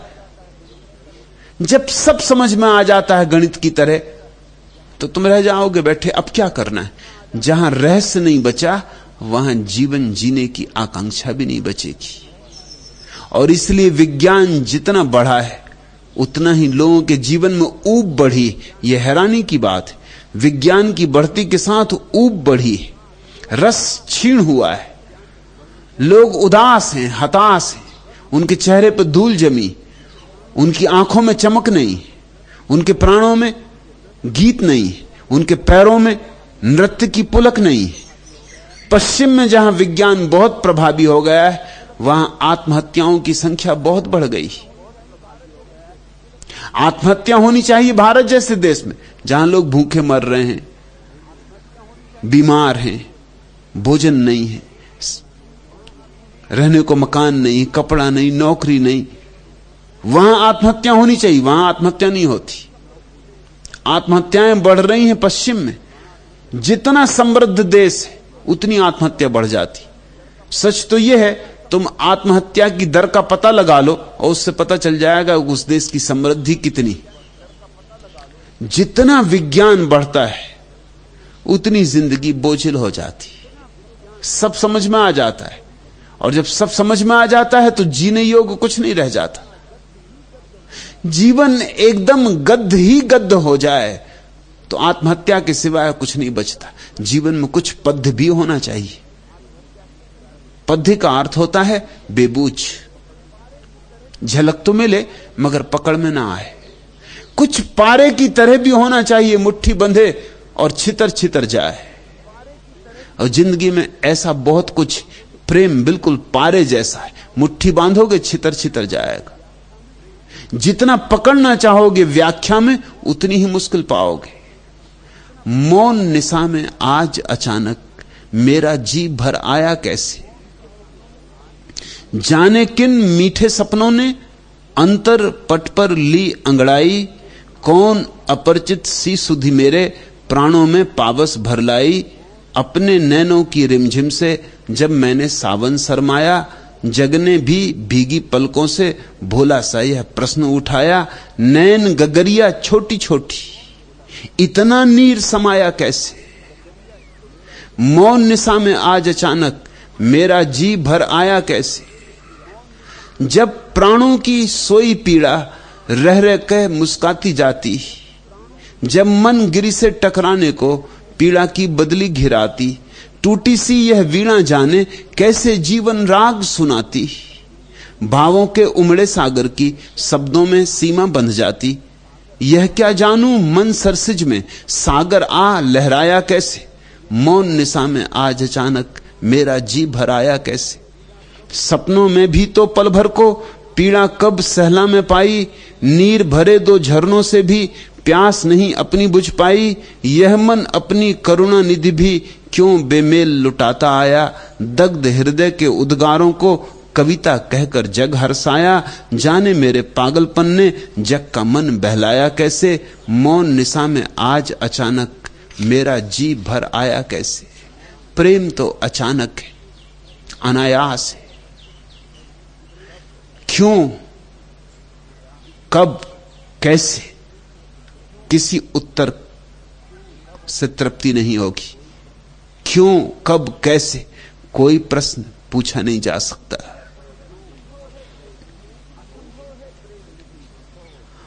असंभव है प्रेम, लेकिन संभव होता है। नैन गगरिया छोटी छोटी, इतना नीर समाया कैसे। मौन निशा में आज अचानक मेरा जी भर आया कैसे। कहां है उत्तर, छोटी छोटी बातों के उत्तर भी नहीं। आंख में आदमी के आंसू आते हैं, वे भी निरुत्तर, उनका भी कोई उत्तर नहीं। हां, विज्ञान से पूछोगे तो उत्तर हैं, लेकिन विज्ञान के उत्तर दो कौड़ी के। विज्ञान तो कहेगा इतना जल है आंसू में, और इतना नमक है, और इतना इतना सब कुछ है, सब बता देगा। लेकिन वो जो सुख बहा था आंसू से, वो विज्ञान की पकड़ के बाहर रह जाएगा। वो जो दुख बहा था, वो भी पकड़ के बाहर रह जाएगा। कभी तो आंसू प्रेम के होते, कभी क्रोध के भी होते, और कभी दुख के होते हैं, महापीड़ा के, और कभी महाउल्लास के, हर्षोन्माद के भी होते। उनमें फर्क विज्ञान न कर पाएगा। विज्ञान के लिए तो आंसू आंसू। विज्ञान तो स्थूल के उत्तर दे सकता है, सूक्ष्म उसकी पकड़ के बाहर है, और सूक्ष्म ही जीवन को जीवन योग बनाता है। आनंद भारती, प्रेम अव्याख्य है, अव्याख्य ही रहेगा। अव्याख्य होना उसका स्वभाव है, स्वरूप है। और व्याख्या की चिंता में क्यों पड़ो। जब भूख लगती है तो हम भोजन की व्याख्या नहीं पूछते, या कि पूछते हो। जब प्यास लगती है तो हम जल की व्याख्या नहीं पूछते, और कोई अगर व्याख्या बता भी दे तो प्यास बुझेगी नहीं। तुम्हें प्यास लगी है और कोई कहे कि फिक्र ना करो, जल की व्याख्या बता देता हूं, H2O, कि दो परमाणु उदजन के और एक परमाणु ऑक्सीजन का, इनके मिलने से जल बनता है। अब शांत रहो। तुम कहोगे मेरी प्यास का क्या होगा।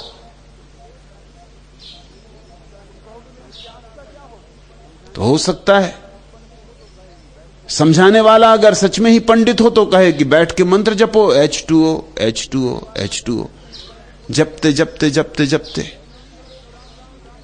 मिलन हो जाएगा। ऐसे ही तो लोग राम राम राम राम जप रहे हैं, H2O H2O H2O, कुछ फर्क नहीं है उसमें। राम राम जपने से क्या होगा। राम को पियो, राम को जियो, राम को भोगो, राम को पचाओ। राम राम जपने से कुछ ना होगा, और ना H2O जपने से कुछ होने वाला है। एक घर में मैं मेहमान हुआ, उन सज्जन ने हजारों किताबें बस राम राम राम राम लिख कर रख छोड़ी। दिन भर वो एक ही काम करते।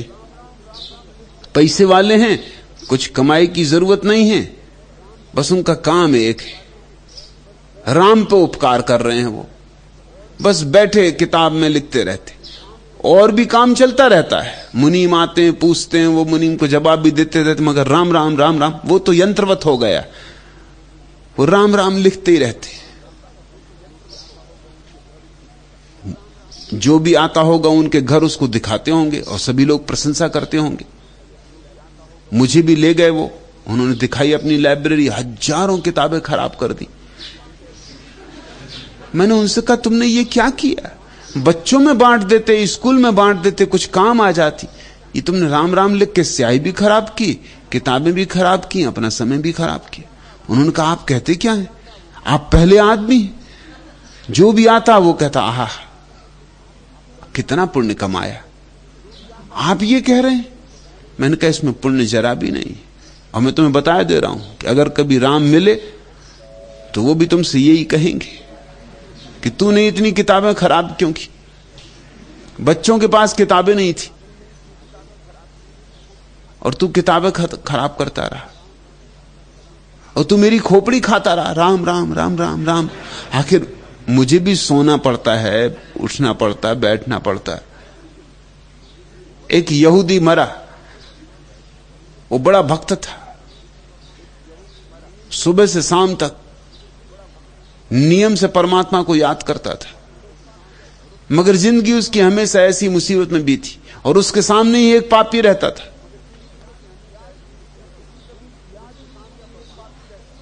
जिसने कभी याद ही नहीं किया परमात्मा को। दोनों संयोग से एक ही दिन मरे, दोनों एक साथ हाजिर हुए। उस पापी को तो परमात्मा ने अपने पास बिठाया और देवदूतों से कहा कि इन सज्जन को नरक ले जाओ। तो उन सज्जन को नाराजगी आनी स्वाभाविक थी। वो बहुत नाराज हो, एकदम गुस्से में आ गए। उन्होंने कहा यह हद हो गया, हमने तो सुना था देर है अंधेर नहीं, यहां तो देर भी है और अंधेर भी। जिंदगी भर भी हम परेशान रहे और ये मजा किया, इसने वहां भी मजा किया, यहां भी मजा करेगा, अपने पास बिठा लिया इसको, और हम मुझे नरक भेज रहे हो। मैं जिंदगी भर तुम्हारी याद करता रहा, सुबह रात दिन, जब मौका मिला तुम्हारी याद की। परमात्मा ने कहा उसी के कारण नरक भेज रहा हूं, मेरा सिर खा गए और यहां तुम्हें पास ना टिकने दूंगा, नहीं तो तुम मेरा सिर खाओगे। यह आदमी भला है, ये कम से कम चुपचाप तो रहता है, ये शोरगुल तो नहीं मचाता। मैंने उन सज्जन से कहा इतनी किताबें खराब कर दी, पाया क्या? ऐसे कहीं कोई राम मिला है? आनंद भारती प्रेम की व्याख्या से क्या करना है?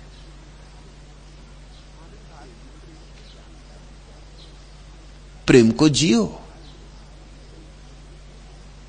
ढाई आखर प्रेम का, पढ़े सो पंडित होए।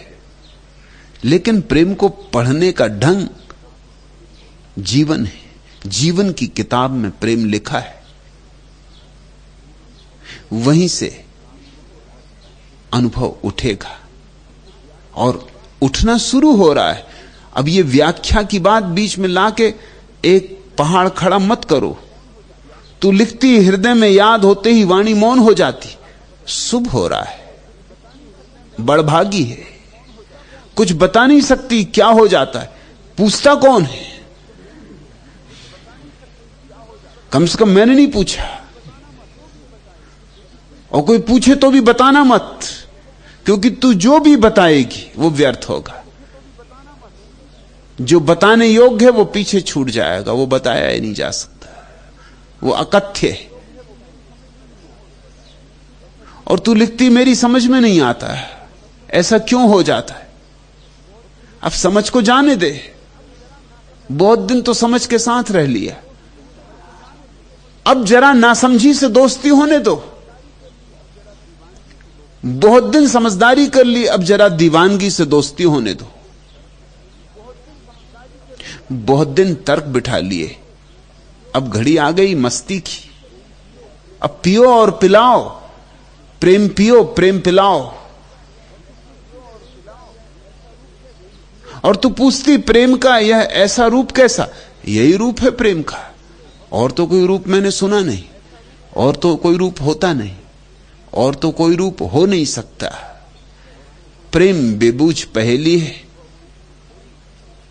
दीवानों का अनुभव है, मस्तों की क्षमता है। समझ इत्यादि के छोटे छोटे मापदंड अब काम ना पड़ेंगे, जाने दो। तू लिखती है कुछ बता नहीं सकती क्या हो जाता, आंखें अर्धोन्मीलित हो जाती और सब खो जाता। यही होना चाहिए, ऐसा ही होना चाहिए। मेरे आशीर्वाद ले और इस यात्रा पर और आगे बढ़ी चल।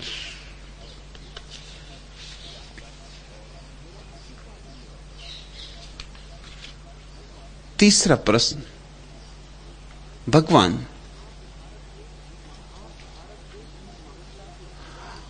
आप भारत देश की महानता के संबंध में कभी भी कुछ नहीं कहते, ना ही इस देश के नेताओं की प्रशंसा में कुछ कहते हैं, क्यों?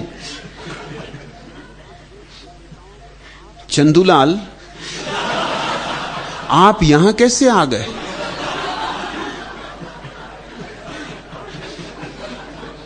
और डब्बू जी को भी साथ ले आए हैं या नहीं?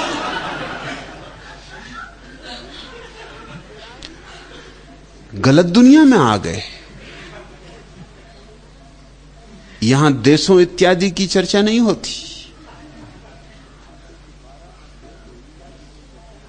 आदमी के द्वारा नक्शे पे खींची गई लकीरों का मूल्य ही क्या है। यहां तो पृथ्वी एक है। यहां कैसा भारत और कैसा पाकिस्तान और कैसा चीन, इस तरह की बातें सुननी हो तो दिल्ली जाओ। यहां कहां आ गए? और यहां ज्यादा देर मत टिकना, यहां की हवा खराब है।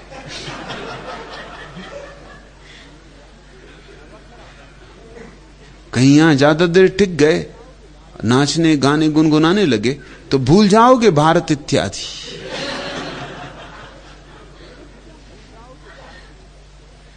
जरूरत क्या है भारत की प्रशंसा की? और भारत की प्रशंसा क्यों चाहते हो? अहंकार को तरक्की मिलती। पाकिस्तान की प्रशंसा क्यों नहीं? प्रश्न ऐसा क्यों नहीं पूछा कि भगवान आप पाकिस्तान की महानता के संबंध में कुछ कभी क्यों नहीं कहते? पाकिस्तान कभी भारत था, अब भारत नहीं है। कभी बर्मा भी भारत था, अब भारत नहीं है। कभी अफगानिस्तान भी भारत था, अब भारत नहीं है। और जो अभी भारत है, कभी भारत रहे ना रहे क्या पक्का है?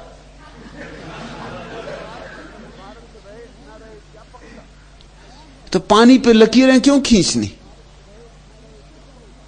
कौन है भारत? किसको कहो भारत? रोज की राजनीति है, बदलती रहती, बिगड़ती रहती। आदमी लकीरें खींचता रहता है। आदमी बड़ा दीवाना है, लकीरें खींचने में बड़ा उसका रस है। और जमीन अखंड है, फिर भी उसको खंडों में बांटता रहता है। हम तो यहां पूरी पृथ्वी के गीत गाते, पूरी पृथ्वी के ही क्यों, पूरे विश्व के गीत गाते। चांद तारों की जरूर यहां बात होती, सूर्यास्त की, सूर्योदयों की जरूर यहां बात होती, वृक्षों की और फूलों की, नदी और पहाड़ों की, पशुओं और पक्षियों की और मनुष्यों की जरूर यहां बात होती। लेकिन यह कोई राजनीतिक अखाड़ा नहीं है जहां हम भारत की प्रशंसा करें। और भारत की प्रशंसा के पीछे तुम चाहते क्या हो चंदूलाल? कि तुम्हारी प्रशंसा हो कि देखो भारत कितना महान देश है कि चंदूलाल भारत में पैदा हुए।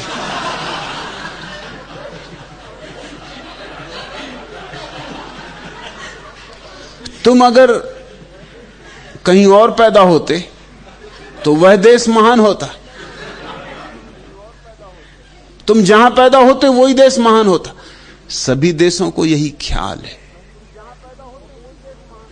जब अंग्रेज पहली दफा चीन पहुंचे तो चीनी शास्त्रों में लिखा गया कि ये बिल्कुल बंदर की औलाद, ये आदमी है ही नहीं, ये पक्के बंदर है। इनकी शकल सूरत तो देखो, इनके ढंग। और अंग्रेजों ने क्या लिखा चीनियों के बाबत? कि इनको आदमी मानने में बड़ी कठिनाई है।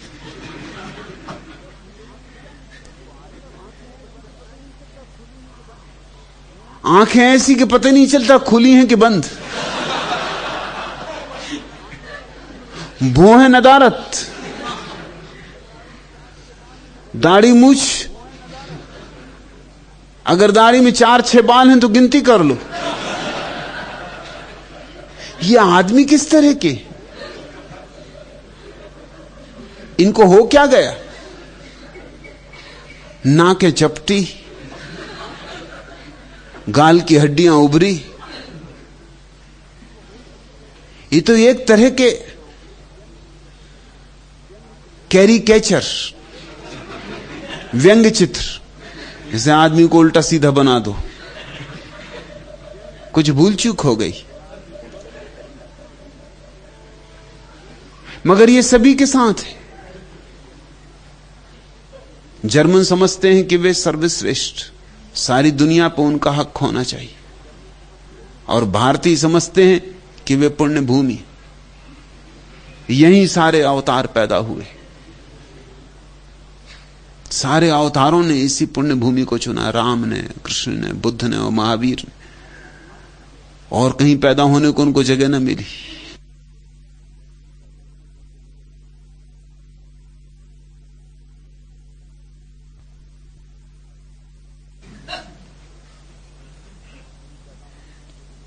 और अगर तुम यहूदियों से पूछो तो यहूदी कहते हैं कि यहूदी ही ईश्वर के द्वारा चुनी गई कौम है।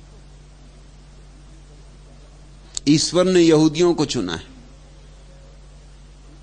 और अगर ईसाइयों से पूछो तो वो कहते हैं ईसा के सिवाय और कोई ईश्वर का असली बेटा नहीं, बाकी तो सब नकली तीर्थंकर, नकली पैगंबर, नकली अवतार, इनका कोई मूल्य नहीं। हर देश, हर जाति अपनी प्रशंसा के गीत गाती। यह बात ही मूढ़तापूर्ण है, यह अहंकार का ही प्रच्छन्न रूप है। फिर कुछ चंदुलाल महान हो तो भी कुछ चेष्टा करो। अब तुम नहीं मानते हो तो प्रशंसा में कुछ बातें कहता हूं।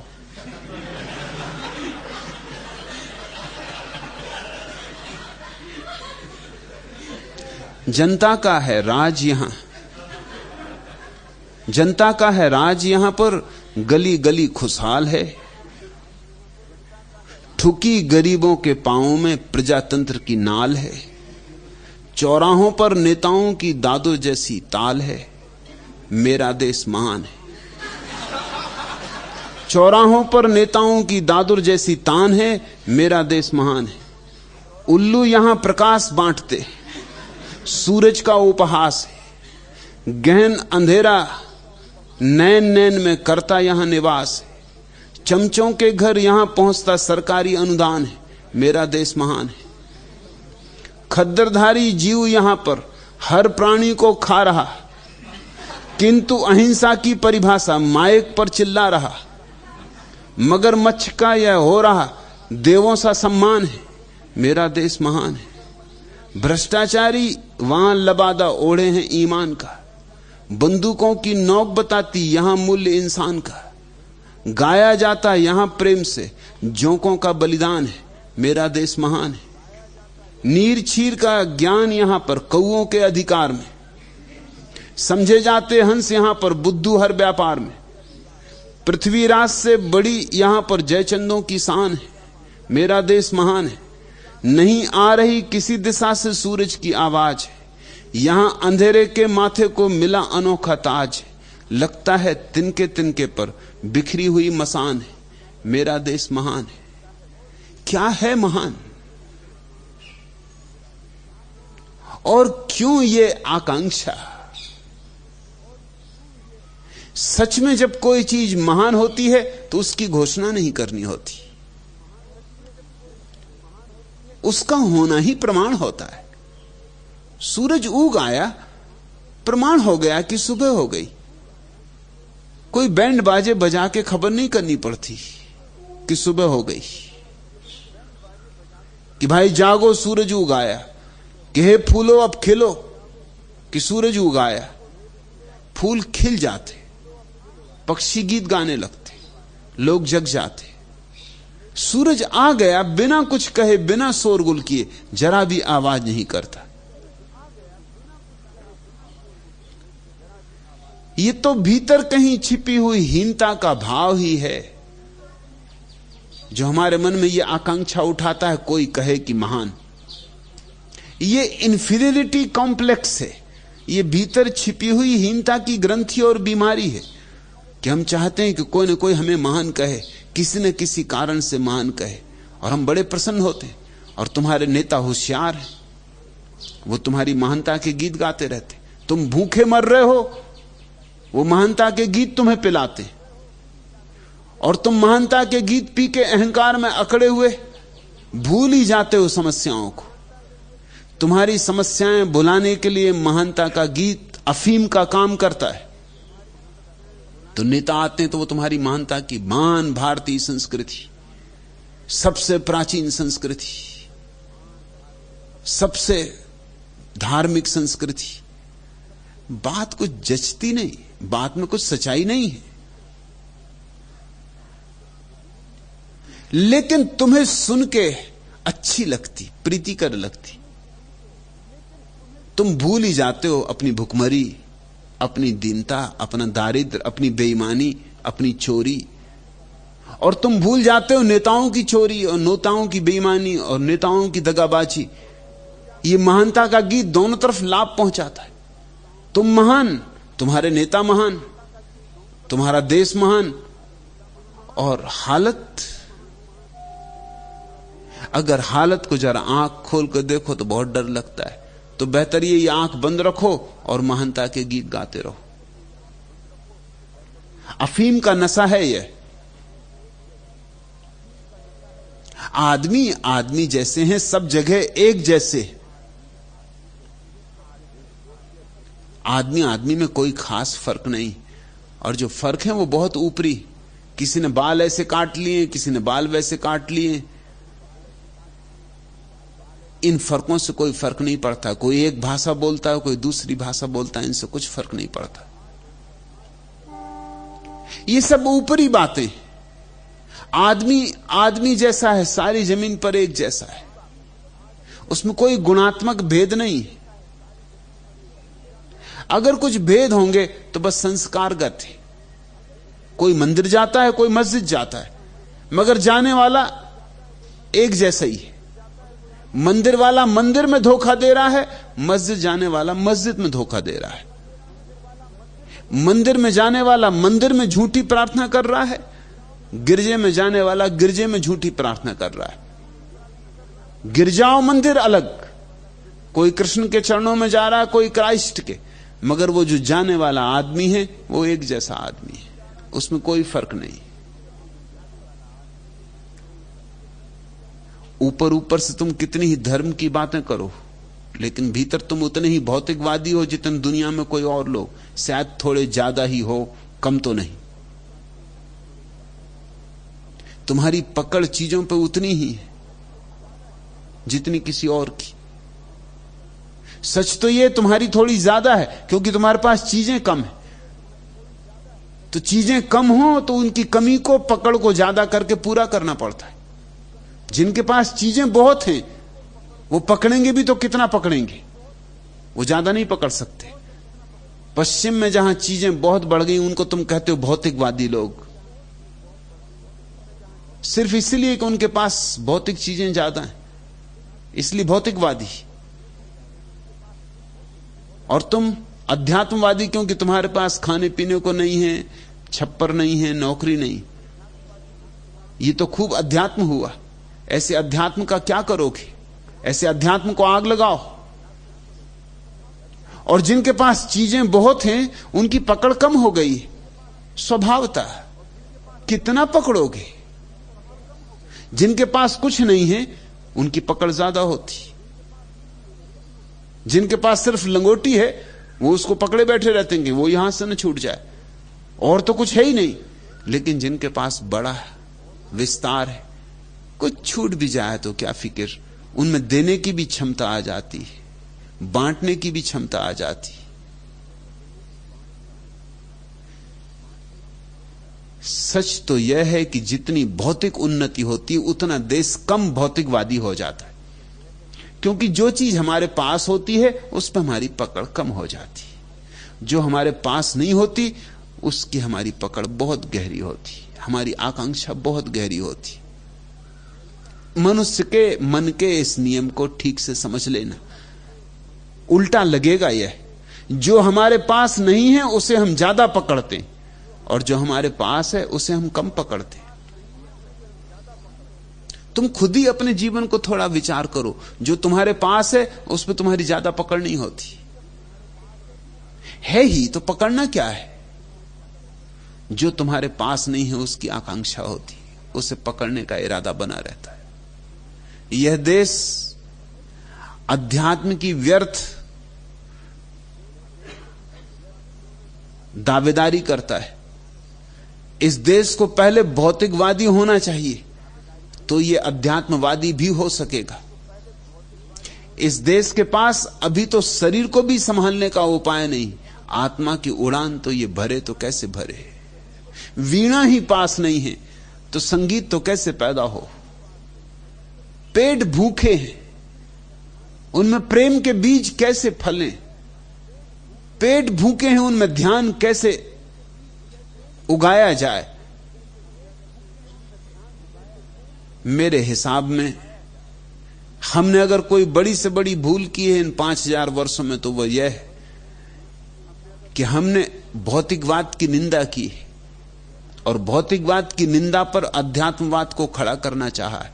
उसका यह दुष्परिणाम है जो हम भोग रहे हैं। इसमें तुम्हारे साधु संतों का हाथ है, और जब तक तुम यह ना समझोगे कि तुम्हारे साधु संतों की जिम्मेवारी है तुम्हें भूखमंगा रखने में, गरीब रखने में, दीन बीमार रखने में, तब तक तुम इस नरक के पार नहीं हो सकोगे, क्योंकि तुम मूल कारण को ही न पहचानोगे तो उसकी जड़ कैसे कटेगी।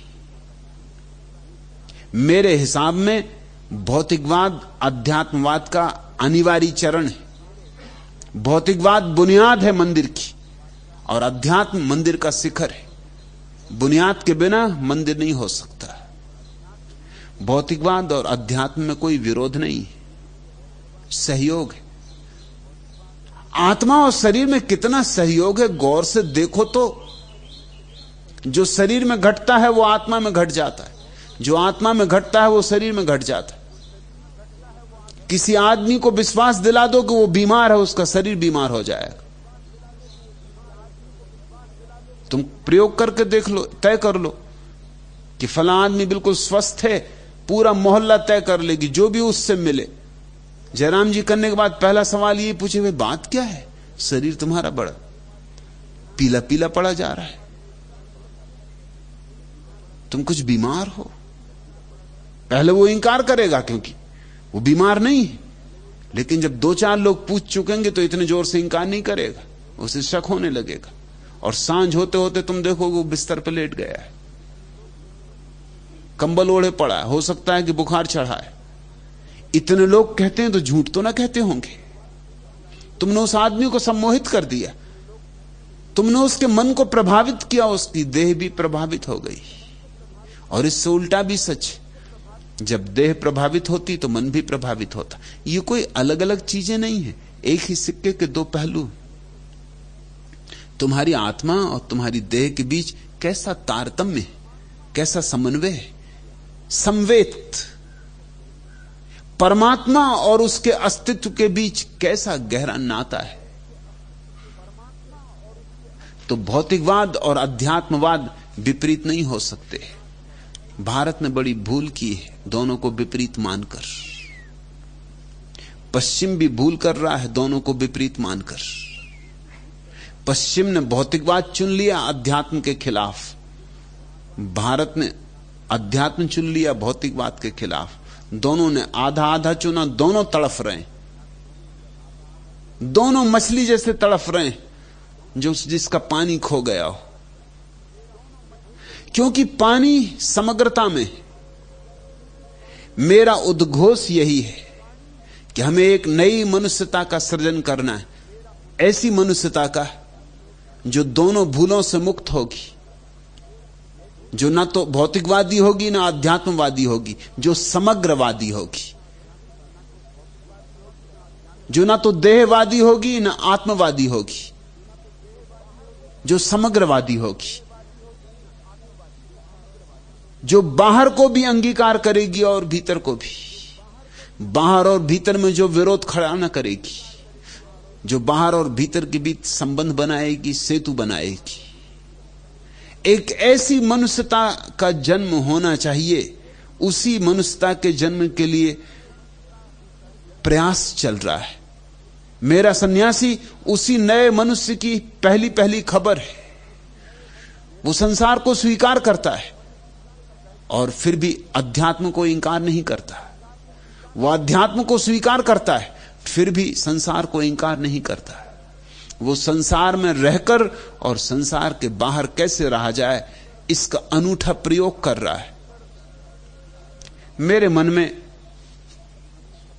तुम्हारे तथाकथित भारत की कोई प्रतिष्ठा नहीं है, और जितनी जल्दी इन थोथे दंभों से तुम मुक्त हो जाओ उतना अच्छा है। और तुम पूछते हो कि ना ही मैं इस देश के नेताओं की प्रशंसा में कुछ कहता हूं, मैं करूं भी तो क्या करूं। प्रशंसा योग कुछ हो तो भी। एक तो राजनेताओं में प्रशंसा योग कभी कुछ हो नहीं सकता, होता तो राजनेता नहीं होते। राजनीति में तो रुग्ण चित्त लोग ही सम्मिलित होते, विक्षिप्त चित्त लोग ही सम्मिलित होते, महत्वाकांक्षी लोग उत्सुक होते। राजनीति में तो वही लोग उत्सुक होते हैं जिनके भीतर इतनी हीनता का भाव है कि वो किसी पद पर बैठ के सिद्ध करना चाहते हैं कि मैं हीन नहीं हूं। राजनीति में जिनके पास कोई भी गुण है वो उत्सुक नहीं होते।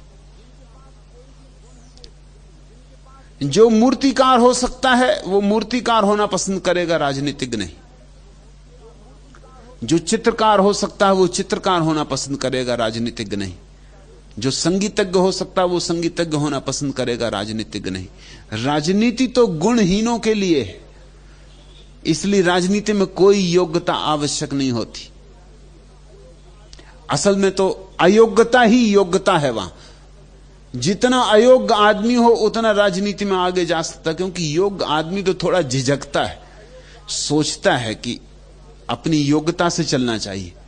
अयोग्य तो घुस जाते, 100 जूते खाएं, तमाशा घुस के देखें, मारो पीटो घसीटो कुछ भी फिक्र करो, वो घुसते ही चले जाते। क्या कहें, कैसे कहें, किससे कहें, क्यों कर कहें, पीठ के पीछे कहें या रूबरू होकर कहें, कुछ समझ आता नहीं, हंसकर कहें रोकर कहें, आज के नेता को लीडर माने या जोकर कहें। हर किसी का है यहां अंदाज न्यारा। देखिए देखिए कुर्सी परस्तों का नजारा देखिए। सींचों में जेल के मिलजुल के रोए थे अभी, पीठ पर पर्वत दुखों के सबने ढोए थे अभी, तान चादर लोग सुख की नींद सोए थे अभी, राहतों के ख्वाब पलकों में पिरोए थे अभी, हैं बिखरने को सभी सपने दोबारा। देखिए देखिए कुर्सी परस्तों का नजारा देखिए। रात दिन चलता है बस फर्जी मुलाकातों का दौर, रूठने का सिलसिला, बेकार की बातों का दौर, जाने किस दिन खत्म होगा आपसी घातों का दौर, मन मुटावों का यह किस्सा, यह खुराफातों का दौर, तिकड़मों का खुल गया फिर से पिटारा। देखिए देखिए कुर्सी परस्तों का नजारा देखिए। क्या मजा आता है जाने रोज की तकरार में, पगड़ियां पल पल उछलती हैं भरे बाजार में, कोई उखड़ा कोई फिर से जम गया सरकार में, कोई डामाडोल है डूबा कोई मझधार में। क्या कहें, कैसे कहें, किससे कहें, क्यों कर कहें, ढूंढता है कोई तिनके का सहारा। देखिए देखिए कुर्सी परस्तों का नजारा देखिए।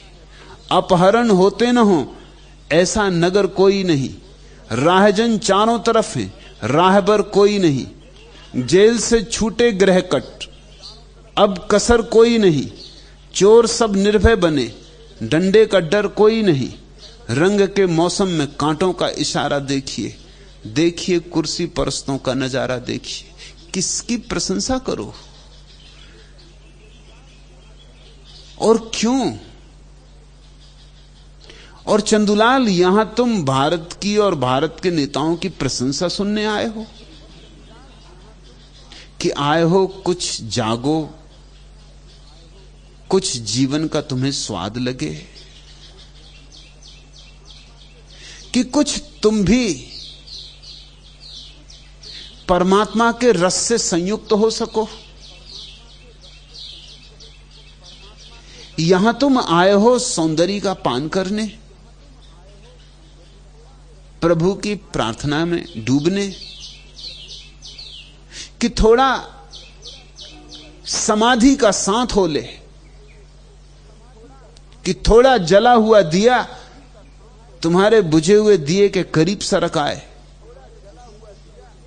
कि तुम्हारे भीतर भी एक अभीप्सा उठे कि कब मैं जलूंगा, कब मेरा भी हृदय रोशन होगा।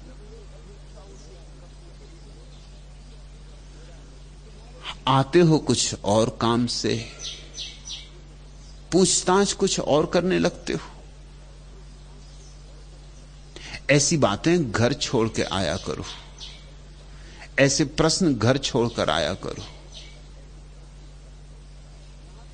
यहां तो प्रश्न लाओ कुछ प्रश्न जैसे, यहां तो प्रश्न लाओ कुछ जो तुम्हें जीवन के रहस्य के प्रति और भी जिज्ञासा से भरे। यहां तो प्रश्न लाओ कुछ ऐसे जो मौत के पार है, उसका तुम्हें दर्शन करा सके।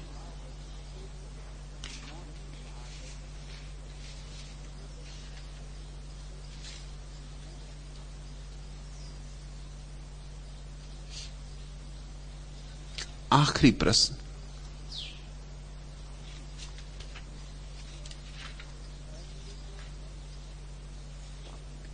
भगवान फैलने को है विकल मेरे हृदय का सिंधु भरकर, छोड़कर तल आ गई है आंख में आत्मा उमड़कर, डोलती दुनिया संभालो ज्वार आकुल फूटता है, शून्य का मैं व्यग्र हाहाकार होना चाहता हूं, तुम मुझे अपने क्षितिज से घेर कर बंदी बना लो, मैं तुम्हारे व्योम की झंकार होना चाहता हूं। सुरेंद्र सरस्वती, वही मैं कर रहा हूं। तुम्हें रंगा है ज्योति के इस रंग में, तुम्हें रंग रहा हूं समाधि के इस ढंग में, ताकि जो मैंने जाना है तुम जान सको, ताकि जो मेरा अनुभव हुआ है वह तुम्हारा अनुभव भी हो सके, ताकि विराट जो मेरी आंखों ने देखा है वो तुम भी देख सको। पहले तुम्हें निमंत्रण दे रहा हूं कि जरा मेरी आंख से देखो, जरा मेरी खिड़की से झांको आकाश को। एक बार मेरी आंख से झांक लोगे, मेरी खिड़की से देख लोगे, तो फिर मेरी खिड़की की जरूरत न रह जाएगी। तुम अपने ही हृदय की खिड़की खोल लोगे, तुम अपनी ही आंख खोल लोगे। सुरेंद्र होना शुरू हो गया है। तुम पूछते हो मैं तुम्हारे व्योम की झंकार होना चाहता हूं, स्वीकार हो तुम। झंकार होनी शुरू हो भी गई है, झंकार होनी शुरू हो गई, इसलिए अभीप्सा उठी। कुछ अनूठी बातें हैं इस दुनिया में। एक पुरानी सूफी कहावत है कि परमात्मा को तुम तभी चुनते हो जब परमात्मा तुम्हें चुन लेता है। बड़ी मीठी, बड़ी अद्भुत, अर्थपूर्ण कहावत है कि परमात्मा को तुम तभी चुनते हो जब परमात्मा ने तुम्हें चुन ही लिया, नहीं तो तुम चुनोगे भी नहीं। तुम परमात्मा को तभी पुकारते हो जब उसने तुम्हें पुकार ही लिया। पहले वही पुकारता है। ठीक भी है, विराट ही पुकारेगा पहले, सागर ही पुकारेगा पहले। बूंद की बिसात क्या, तुम्हारे भीतर यह आकांक्षा उठी है कि तुम लीन हो जाना चाहते हो विस्तीर्ण में। इसका अर्थ सिर्फ एक ही है कि विस्तीर्ण ने तुम्हें चुन ही लिया, विस्तीर्ण ने तुम्हारे हृदय के तार छेड़ ही दिए, झंकार शुरू हो ही गई। बस इतना ही करना, इस झंकार के बीच जितनी बाधाएं हों उनको हटाए चलना। अहंकार की बाधा मत खड़ी होने देना, ज्ञान की बाधा खड़ी मत होने देना, व्यर्थ के ऊहापोह विचार की बाधा खड़ी मत होने देना। निर्विचार होना और ज्यादा से ज्यादा भाव में गीले होना, बस दो बातें, एक तरफ निर्विचार होते जाना और दूसरी तरफ भाव की आर्द्रता बढ़ाए जाना। जो ऊर्जा विचार में लगी है वही ऊर्जा भाव में संलग्न हो जाए। आज नहीं कल, कल नहीं परसों, कभी भी वह शुभ घड़ी आ जाएगी जब तुम उसके विराट के अंग हो जाओगे, भिन्न ना रह जाओगे, अभिन्न हो जाओगे। आज इतना है।